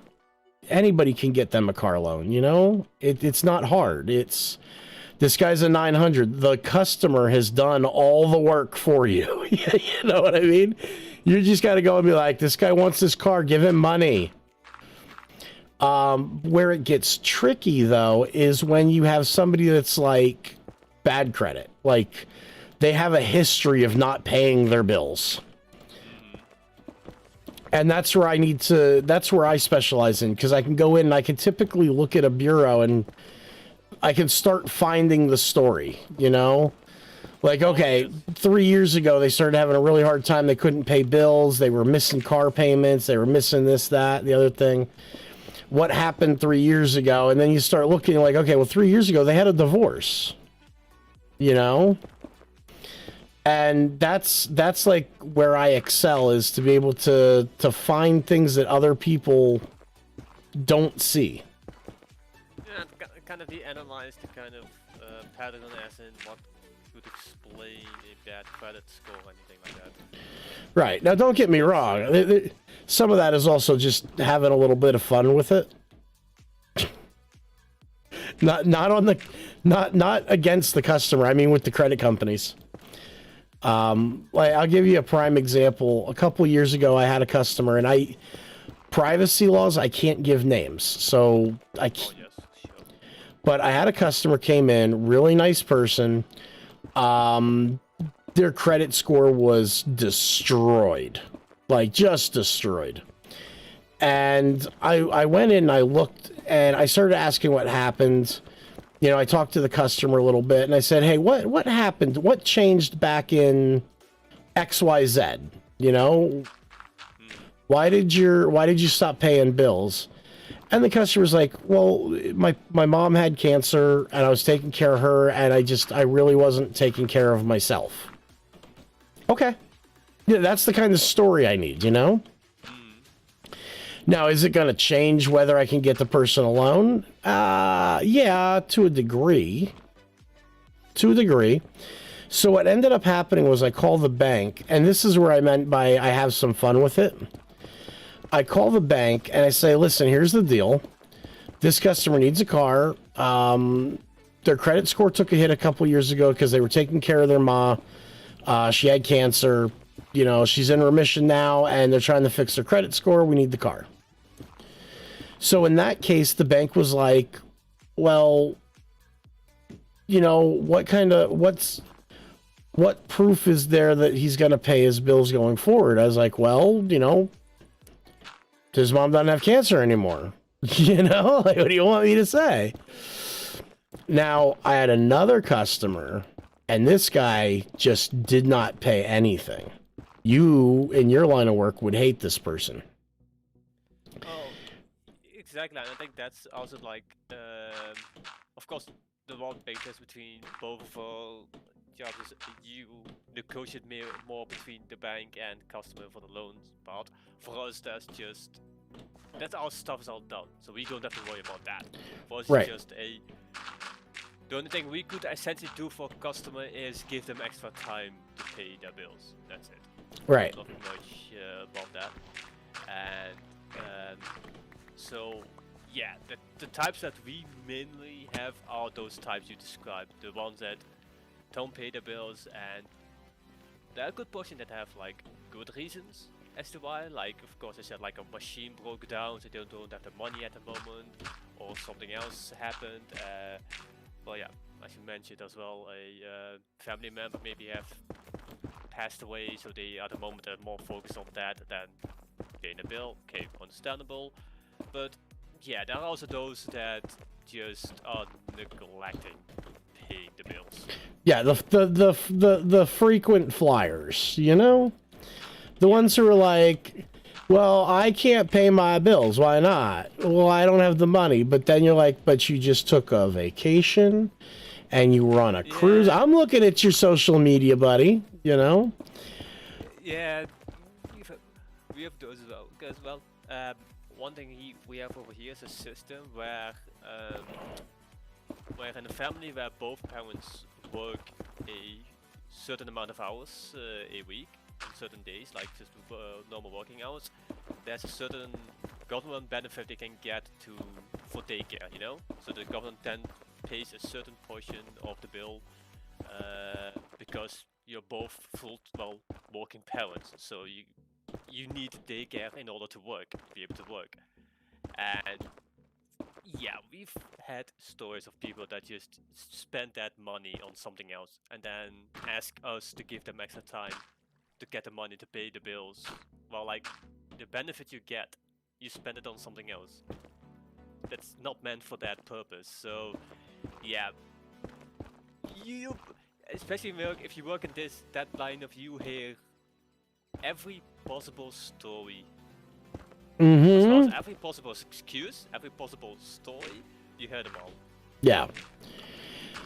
Now, so my favorite one, right? And this is a guy I got bought. Like, I got him a car loan. He should not have had any debt in his name anymore, right?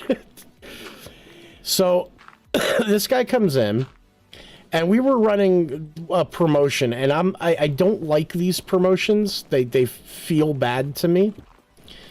But the dealership I was at the time wanted to do this promotion where 100% guaranteed credit approval. If you come in, you're going to get a car loan. And if we can't get you a car loan, we're going to give you one. Like, just a car. We're going to give you a car. Oh, no. And I'm like, here was my issue with this, okay? I had a couple issues with this. Number one, probably the biggest one. I had been working in that field for 2 days when they decided to do this promotion. So to say I had zero experience was an understatement. And now they're saying I have to get every customer approved. And when I talked to the management about it, I was like, do you understand that I really am still, like, I'm still learning how to navigate this website to do this stuff. And you're going to tell people if I can't get them a car loan that we're, as a dealership, going to give them a car. You understand we're going to give away a lot of cars, you know? And they're like, nah, you got this. And this is where I started understanding the concept of how important the story is, by the way. Because they're like, just don't find a way to get the customer a car loan. Whatever you got to do it, as long as you're not lying. I said, okay. So I had a guy come in, and he walked in, and this guy rubbed me the wrong way the minute he walked through the door. Because he walks in, he sits down in front of me. I'm in an office, you know.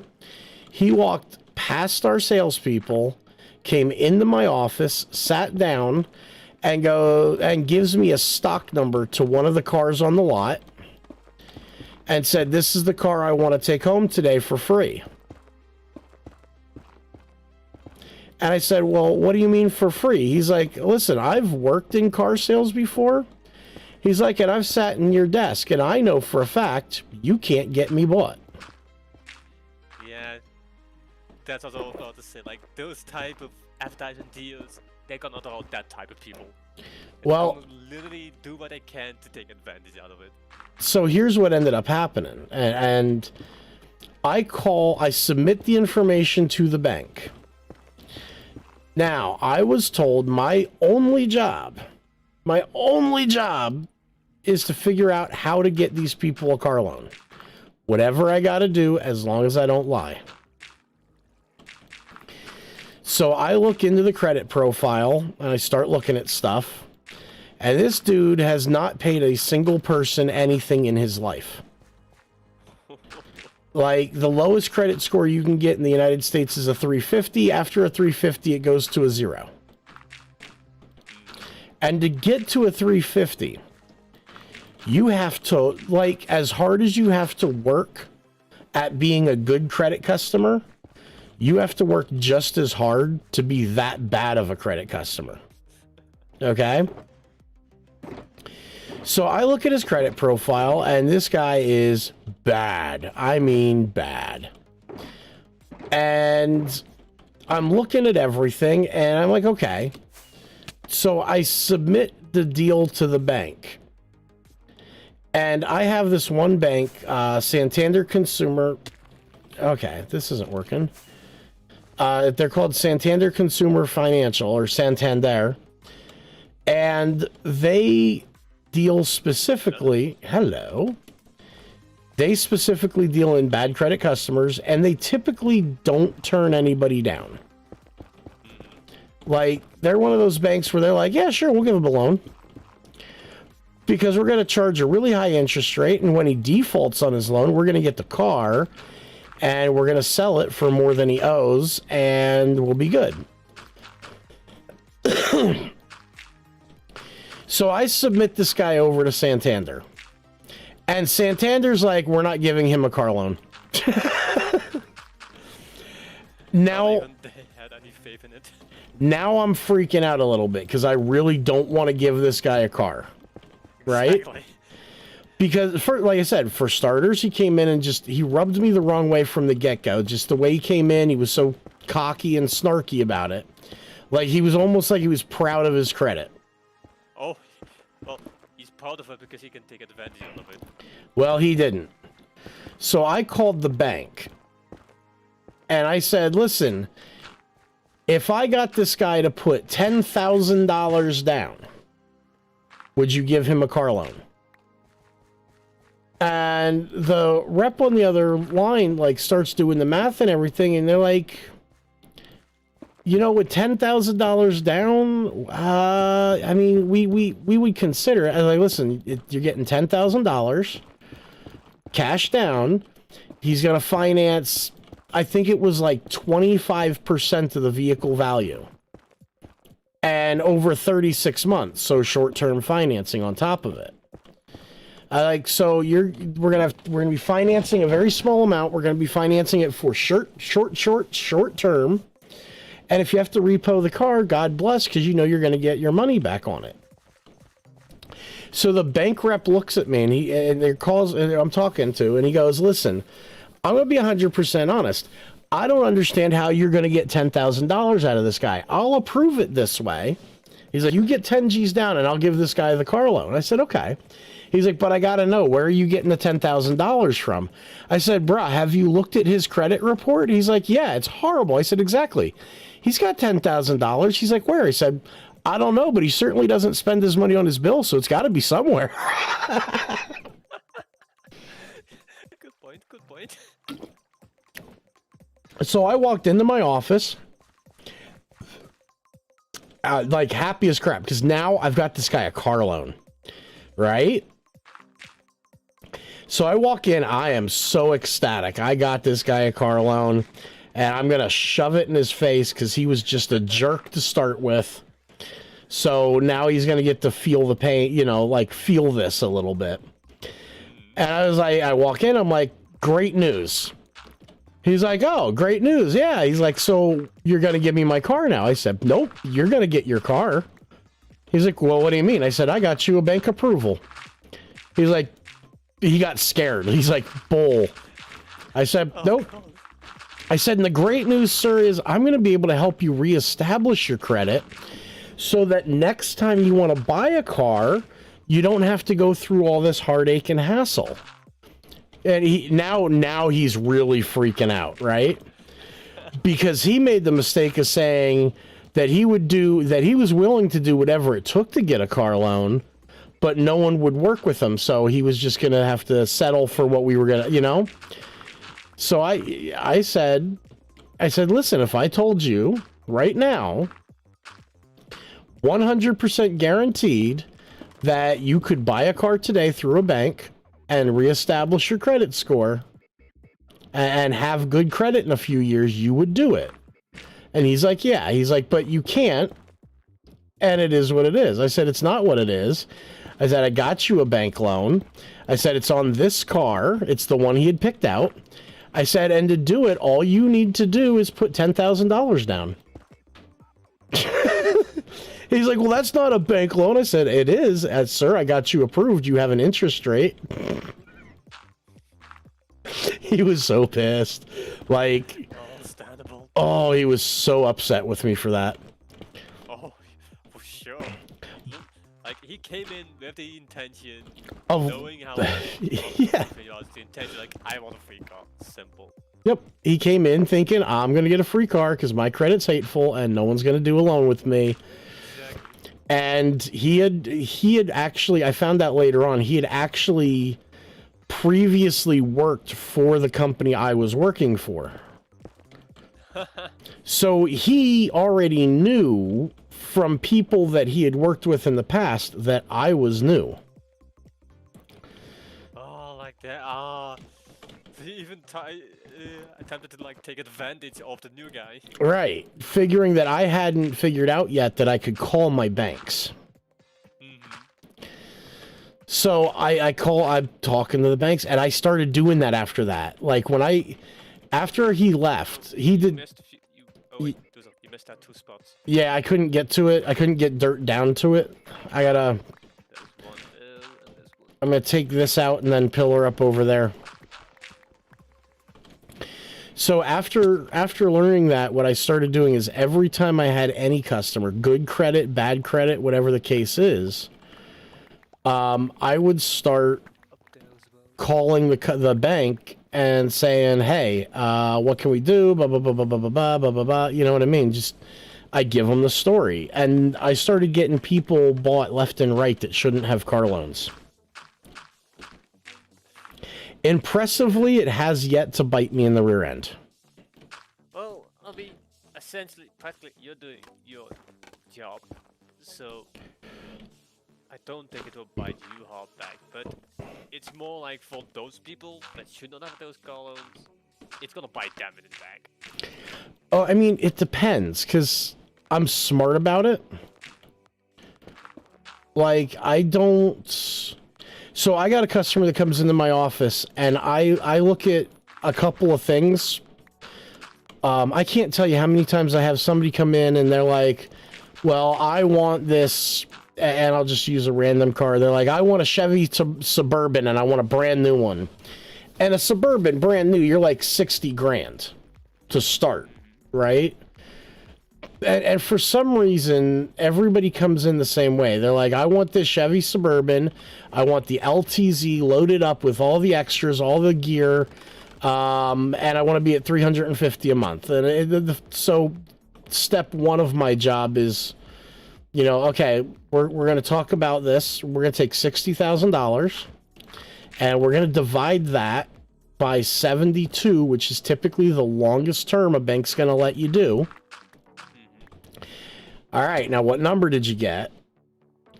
All right, now we don't have interest or sales tax or anything else in there. That's just that. So tell me again how you're going to get to $350 a month on this truck, you know? But the catch, the rub always seems to be is that, like, a good credit customer, somebody who's got a 900, the banks would give all the world to. They come in and they're like, I want a pre-owned Cruise that's got, you know, 30,000 miles and it's a $10,000 car, and that's what they want. They want a cheap sedan that like anybody could buy. You know, that's no problem getting that customer into a car. But people with the like janky credit scores are like, they want like the chooched up, loaded up vehicle with all the gear and accessories. But okay, here's the easiest way to explain it, and this is how I say it. Mr. Customer, while I can appreciate having a caviar taste, you honestly only have a McDonald's budget. Yeah, it's surprising how many people are like that. Like, sure, I can understand wanting luxury, but you need to have the financial stability to afford finance, afford luxury. And sometimes it baffles me how many people still think that luxury is a necessity, like a base necessity. It's not. Yeah. Now, I actually just went through this myself. I was looking at car. I went to go get a car for myself. Specifically, I was looking for trucks, and I was looking for pre-owned. I didn't want brand new. And I found, to me, the ideal truck, right? It was a Ford F-350 Super Duty with the diesel engine, like the kind of truck that you could tow your house with. Okay. You know, and it was chooched up. It had fat rims on it. It had a lift kit. Like, this was the kind of truck that when everything was said and done, people start going, nah, man, that guy's compensating for something, you know? And that's not what it was. It was just a fat daddy truck, and I knew that eventually I'm going to have a boat, and I needed something that could tow it. But I was looking at the pricing, and, like, for that truck, even pre-owned, I was looking at, like, close to $600 a month. And it was out of my budget. It's not that I can't do it. I just didn't want to do it, you know? So I was looking at all these different cars and going through all this different stuff. I was being the customer. And I was looking at luxury. Like, then I started looking at, like, a 19 Dodge Ram with all the gear, you know? And then the Ford FX4s. And, like, I was all over the place. And finally, I'm like, I'm just going to take my wife out. We're going to go shopping. We're going to look at cars. Let me tell you what we actually ended up with. It was not a truck. It wasn't even an SUV. We ended up with a minivan. Like, I have joined the ranks of the soccer dads. Did we get the whole ceiling done? I think we did. It's a bit too dark for me to probably see, but I think we do. It looks like we did. I think we're on... Alright, so... Dude, that means that we're on... Ooh, I get to fill this whole thing up with lava. Uh-oh. Stuff the safety. No, I don't have any lava with me. Wait, if you need lava, I can get you a lot of lava. Oh yeah, we're gonna get buckets and just dump it in here. I wish lava still made lava sources. Oh, that would be worth. Seeing how lava is. It used to. In furnaces. Used to? Not as long as I can remember. Yeah, if you used to be able to make a lava source with lava, if you had lava, they would make a lava source in the center. That must have been beta then, I would assume. But it doesn't do that anymore. Good at Minecraft. So I guess the next thing. Yes, I've been playing. Never seen that. So I guess the next thing that I need to do is figure out the exhibits here. So the Striders. Well, the Striders are easy. I don't even have to put Striders in an exhibit. I can just let the Striders do whatever they want. True that. But I would say, where's the entrance? Okay, so what's going to happen is, I guess the easiest thing to do is show you... Hold on, let me do this quick. There we go. I guess the easiest thing to do is actually show you how everything's going to work. So... When you come in through the portal of the zoo, right? You're going to get into a minecart.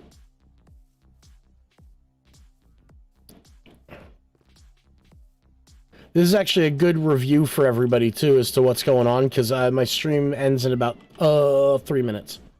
All right, so you get into... Oi. Then straight into the hopper. Alright, so... What? It's not dispensing it. It will, hold on. Is this dispenser not supposed to be like, up here? There's a whole bunch of junk There. Now it won't be an issue. All right, so what happens is you get into the minecart. Go ahead.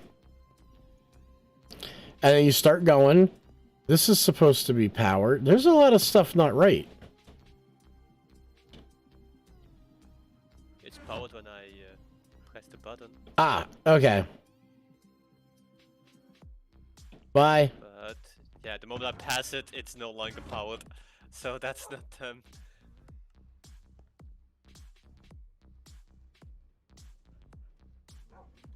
Whee! There we go. Uh-oh. Uh-oh.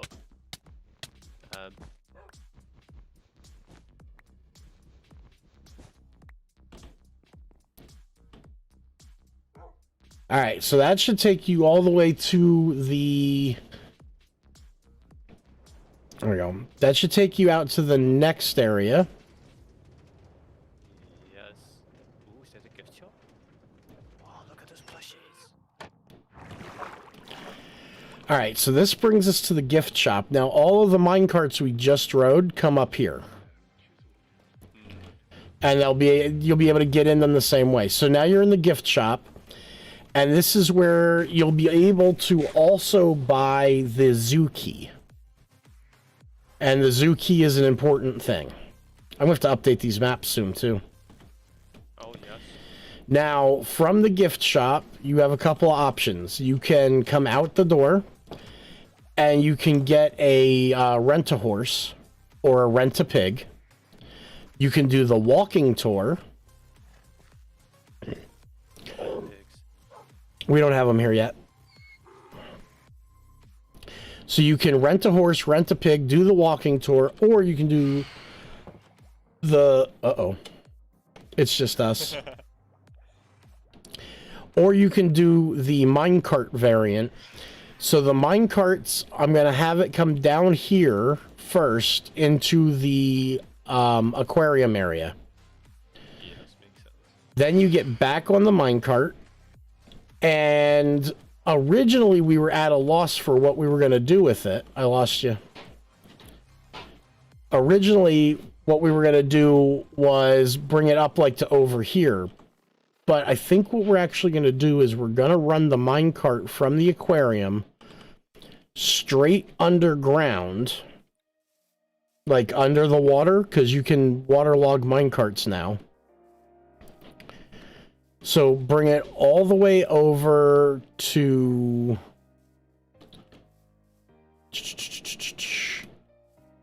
Oh, I know where I want it to go. I want it to come all the way over to the other side of this.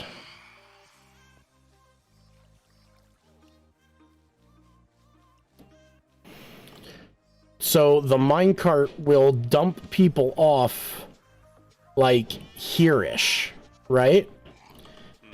And from here, they'll be able to access under here. Because, yeah, would it not kind of make sense with the whole Nether team going from, like, it being the Nether, being down, to kind of, like, enter this place well, down? So they're going to go, the minecart's going to end over there. They're going to walk through the lush cave thing that I made.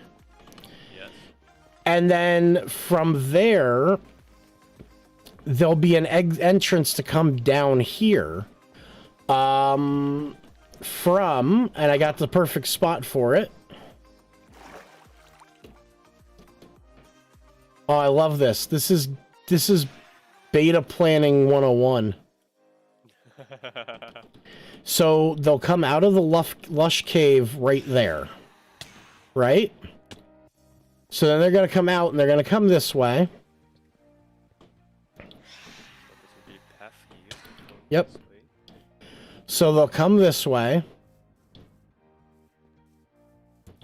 And they'll be able to do... From here, they'll be able to do the villager experience. So they'll be able to come down here and see the pillagers. And they'll also be able to come down here.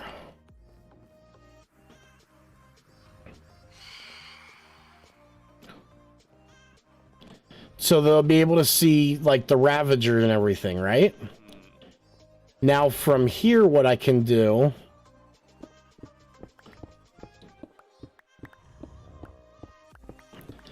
is I should be able to dig this out... and get them into the Nether area from here, so they're underground the whole way.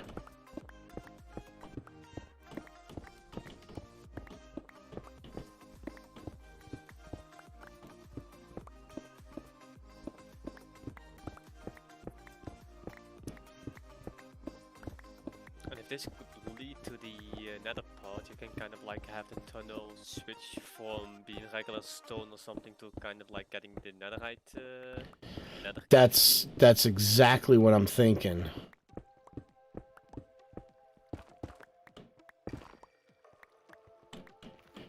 Alright, so I need this to come up. I need them to come out up here.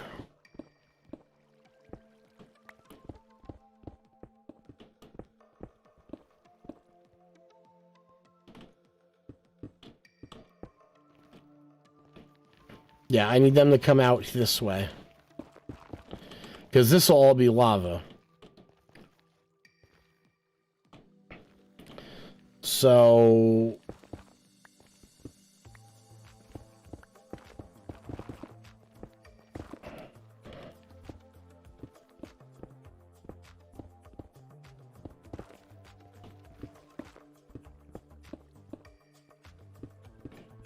make some path rooms here for stairs.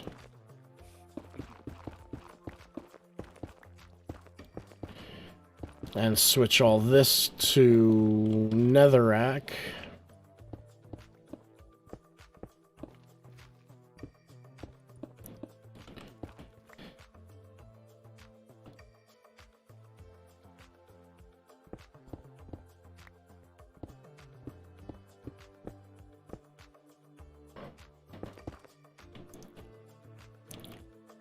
I'll come back through and figure out stairs, but...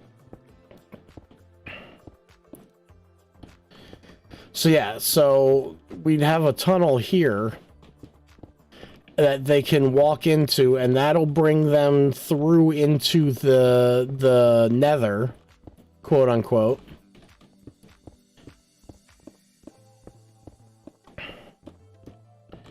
Now the next question is, am I going to regret this decision? Because if this opens up and there's a Ravager, I'm in trouble.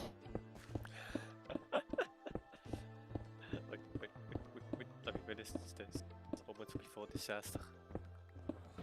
No, we're good. Do you got pick on you by chance? Always. What kind of madman goes out without a pickaxe? Sometimes me.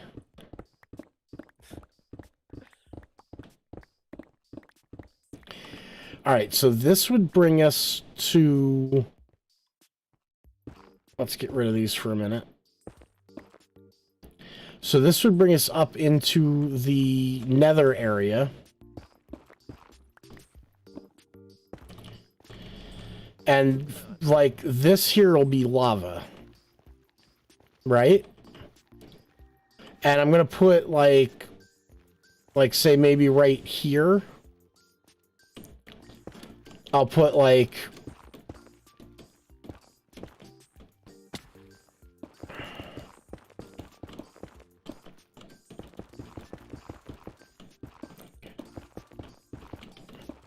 I'll make, like, a little island type doohickey. That's a technical word, by the way, doohickey. So we'll put, like, an island here, that kind of stuff. Just things for, like, a spot for us to have some of the other mobs. And we can block them off on the island. Well, I mean, if you do lava everybody, I know you have to, like, block off the lava part and they can't really get past the lava. But mainly why I said like where's the entrance, because then you can kind of plan like what's the first creature you want people to see first. Well, I mean, That's kind of like planning it out. so the very first thing that they're going to see probably is going to be the Strider. Because that's how they're going to be able to, like, explore this area. Because obviously the Striders, you know, walk on lava.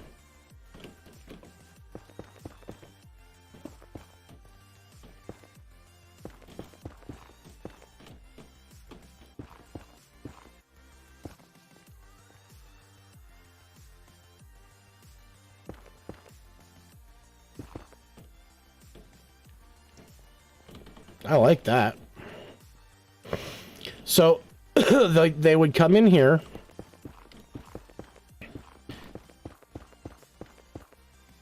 And from here, they would come up and they would get to see the whole of the Nether area, right? They get to see pretty much everything. And then from here, what they do is they would get on a Strider. And they would be able to take a tour of the Nether. So they would ride their Strider. Kind of like this around. And they could see the different areas. I would recommend also a walking area. For those people that are kind of too scared of using a Strider. Because of danger hazards. And the Strider would come right back to here. Where you get off. And then, yeah, I'm thinking like a single, maybe a single bridge type. Make just like a walking path like around the edges. Or, how about this one? Let me wrap your head around this idea. So, if I do from here...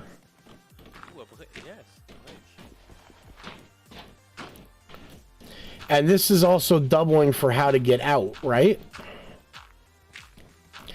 Because we need them to bring the Strider back to the start point. So we put the bridge, a single bridge that goes all the way across to here.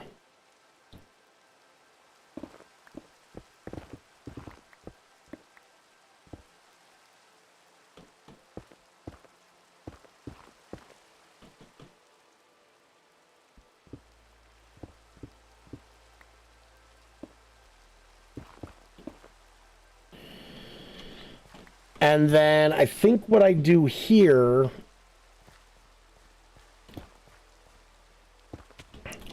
I'm going to have to make a map. Because I think what we do here, Wolf, is I take the... I get some black concrete and I make a map of just black concrete. And put it right here on some item frames. You don't need to do that. I already have one of those. Perfect. So then you just walk through here and boom, now you're back outside into the... And you're on top of the mountain and there's a path that we've kind of got going on already, so... And that connects to this path, which then lets you go the rest of the way around the zoo.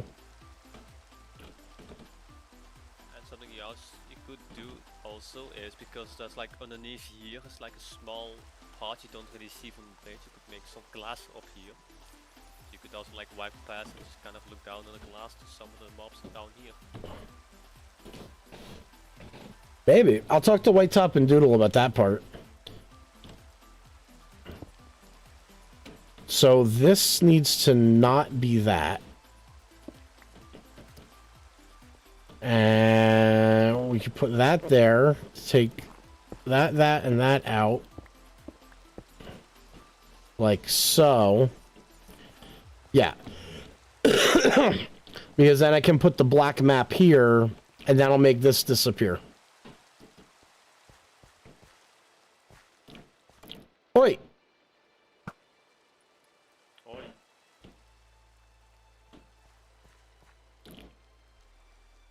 There was a some spicy grass. Oof. Yeah. All right. So I mean, yeah.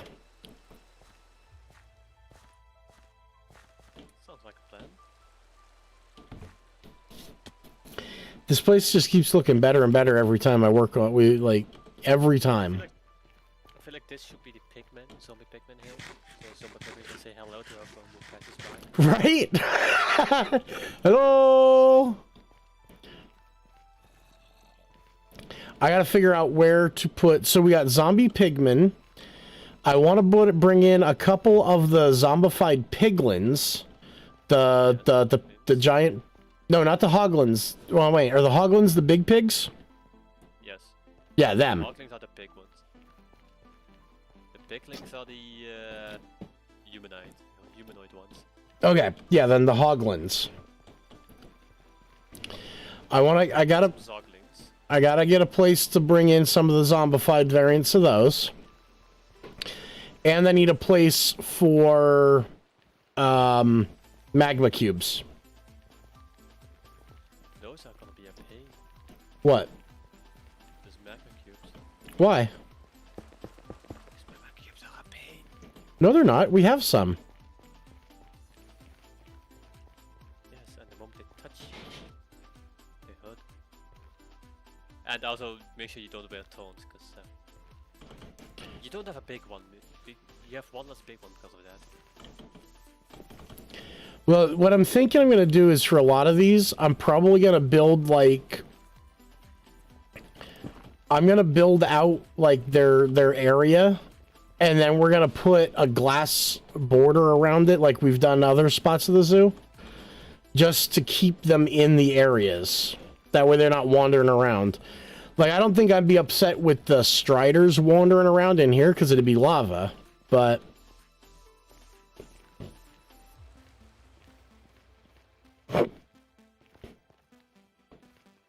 Striders will be wandering out because of lava. They don't like the land, because then they will go... Exactly.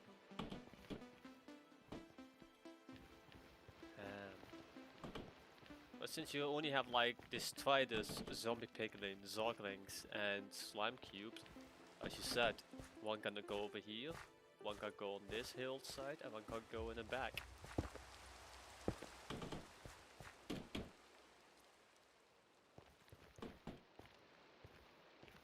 And I feel like this is more a zogling spot. Look, they even have a little den over here. Right? Yeah, like I could just take...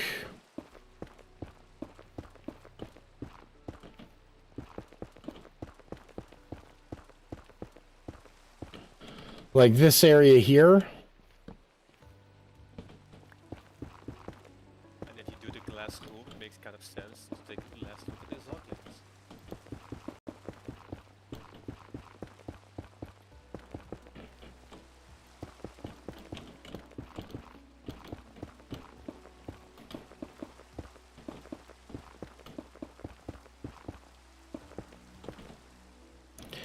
Now, I'm also going to be making this look like it's not going to be 100% Nether accurate. And what I mean by that is like I'm going to use dripstone in some spots and actually put like use the pointed dripstone to add some effect. If you know what I mean? Just to make it look a little bit more cool. Yes. Makes sense. And we could start doing things like...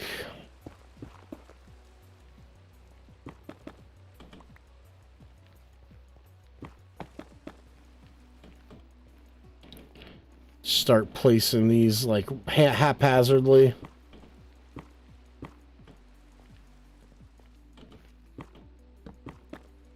Also, keep in mind that naturally the mobs don't like warped fungus, so you kind of want to keep the warped biome away from the exhibits.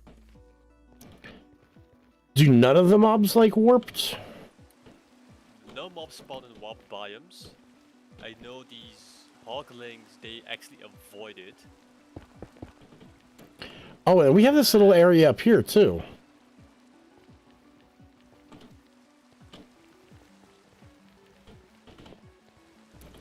Oh, you know what? Yes. I could put the Zoglins in here.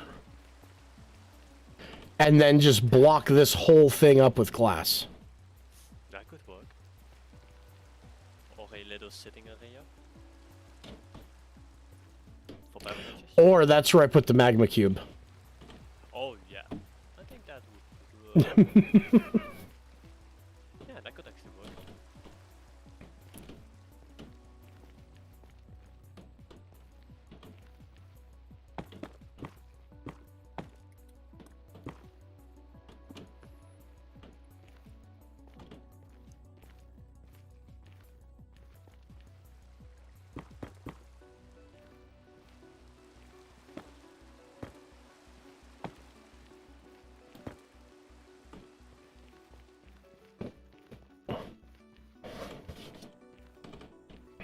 But you see what I mean? Like, it's already starting to look like if it weren't for the fact that we know that this isn't, it's starting to already kind of look like we're in the Nether here, you know?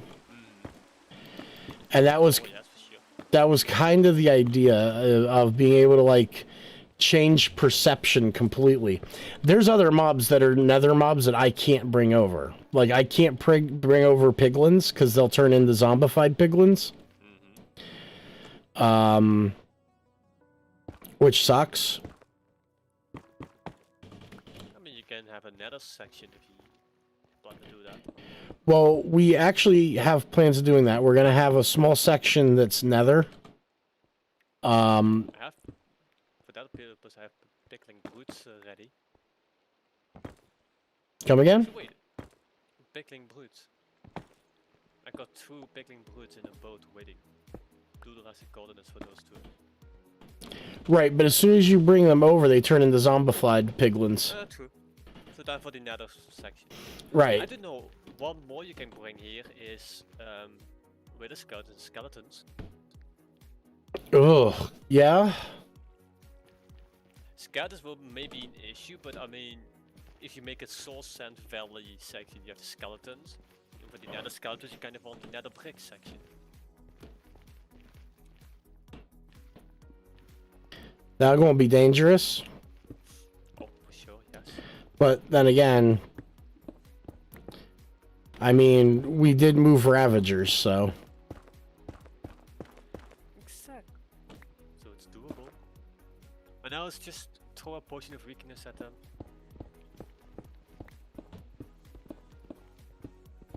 That will teach them. That'll teach you a lesson.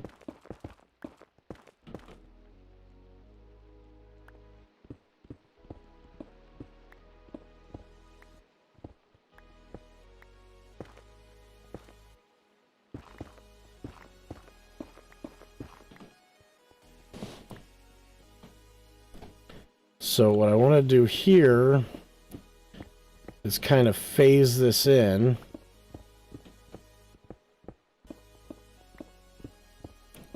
And slowly phase it out.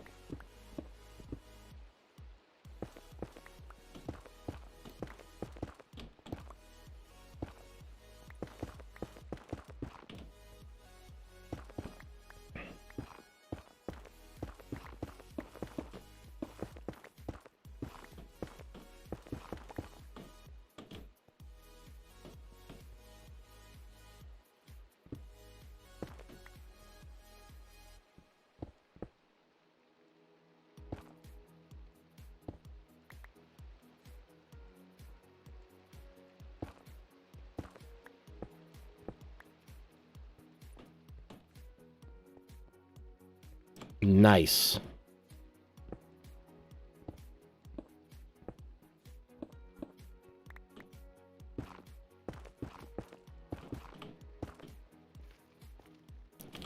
There we go. So now it looks like it's just kind of slowly becoming Nether.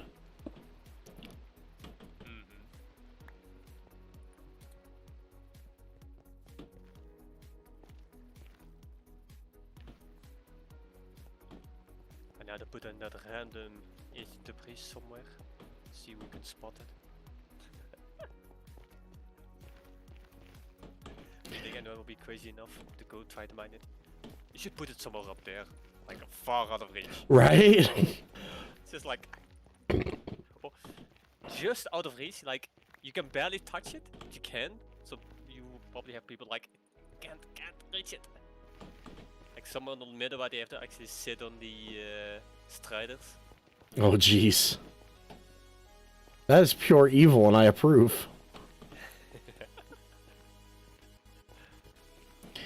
So yeah, what I'll do is I'm going to lay out like bases or platforms, I guess, for the different areas. Oh, you said that mobs don't necessarily care for the warped biome. I think I might put the warped biome right here. The ones that only spawn in mob biomes are only Endermen, and I know that Zoglings will actually avoid. The moment they see a warped fungus, they will walk away from it. It actually scares them off. So what I may do then is I may put the warped fungus biome right here. Oh, the entrance. Yeah, good. Because that'll keep most of the mobs out of it. Yes, I think it also. I don't know how far it would do with zombie piglings. Let me check. Well, it wouldn't matter because the zombie piglins would be on this island and surrounded by glass, so... I do think... let's see here, warped fungus.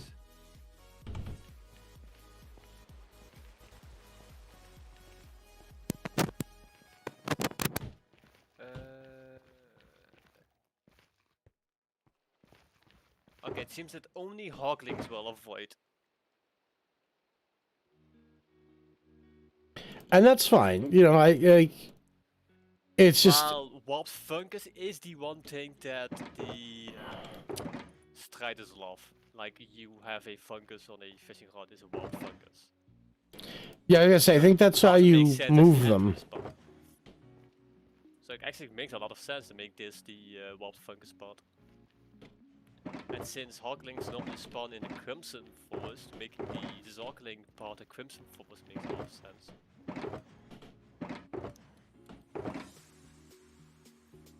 And the slime cubes, the magma cubes can be in the basalt area. And you have to still decide if you want to bring the skeletons over this to the overworld or keep them in the nether section.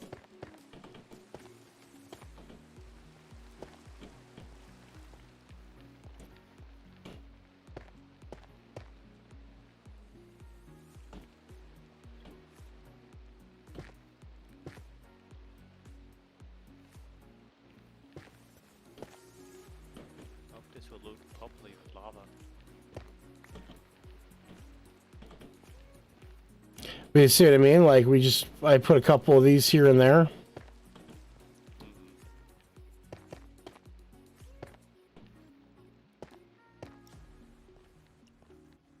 And that already starts changing everything about this.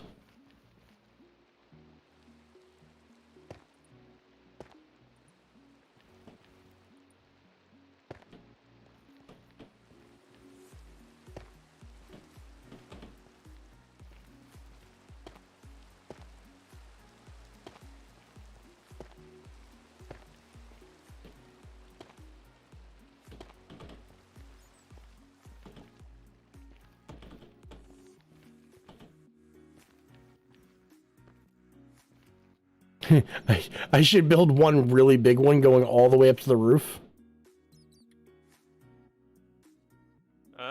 Wait, one of those, I don't think you can? Hey, is it just me or was there light moving up there? Light moving. It must have just been a visual glitch.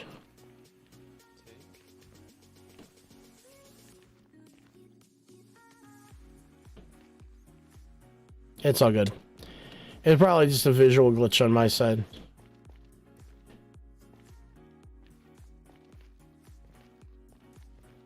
Yeah, I'm not seeing anything. Yeah, I gotta head out here, so. I actually have to head out myself. My stream was supposed to end about half an hour ago. Extended stream. Right? Well, you know what? I was having a good time having a conversation, so I'll never complain about that. But what I am going to do before we get out of here, guess I can use Blackstone to do this. You need 2 completely black maps? I think so, yeah. I can easily make those because I have 1 prepared. But yeah, I'll arrange 2 of them. Yeah, Okay. that's kind of like once they're too tall, they no longer connect.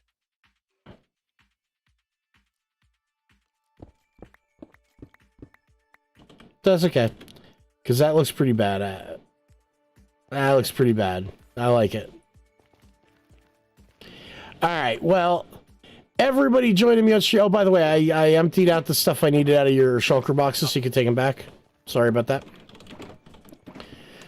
Alright, everybody. Well, as always, I want to thank you for spending your Sunday morning with me and Wolfsman20 today. Wolfsman does not currently record, however, we are trying to peer pressure him into it because you should see his builds. Actually, you have.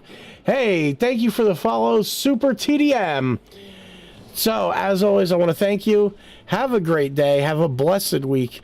We will see you next Sunday as we get ready to start filling this with all kinds of juicy nether mobs. So, until next time, I'm Diamond Doozer, and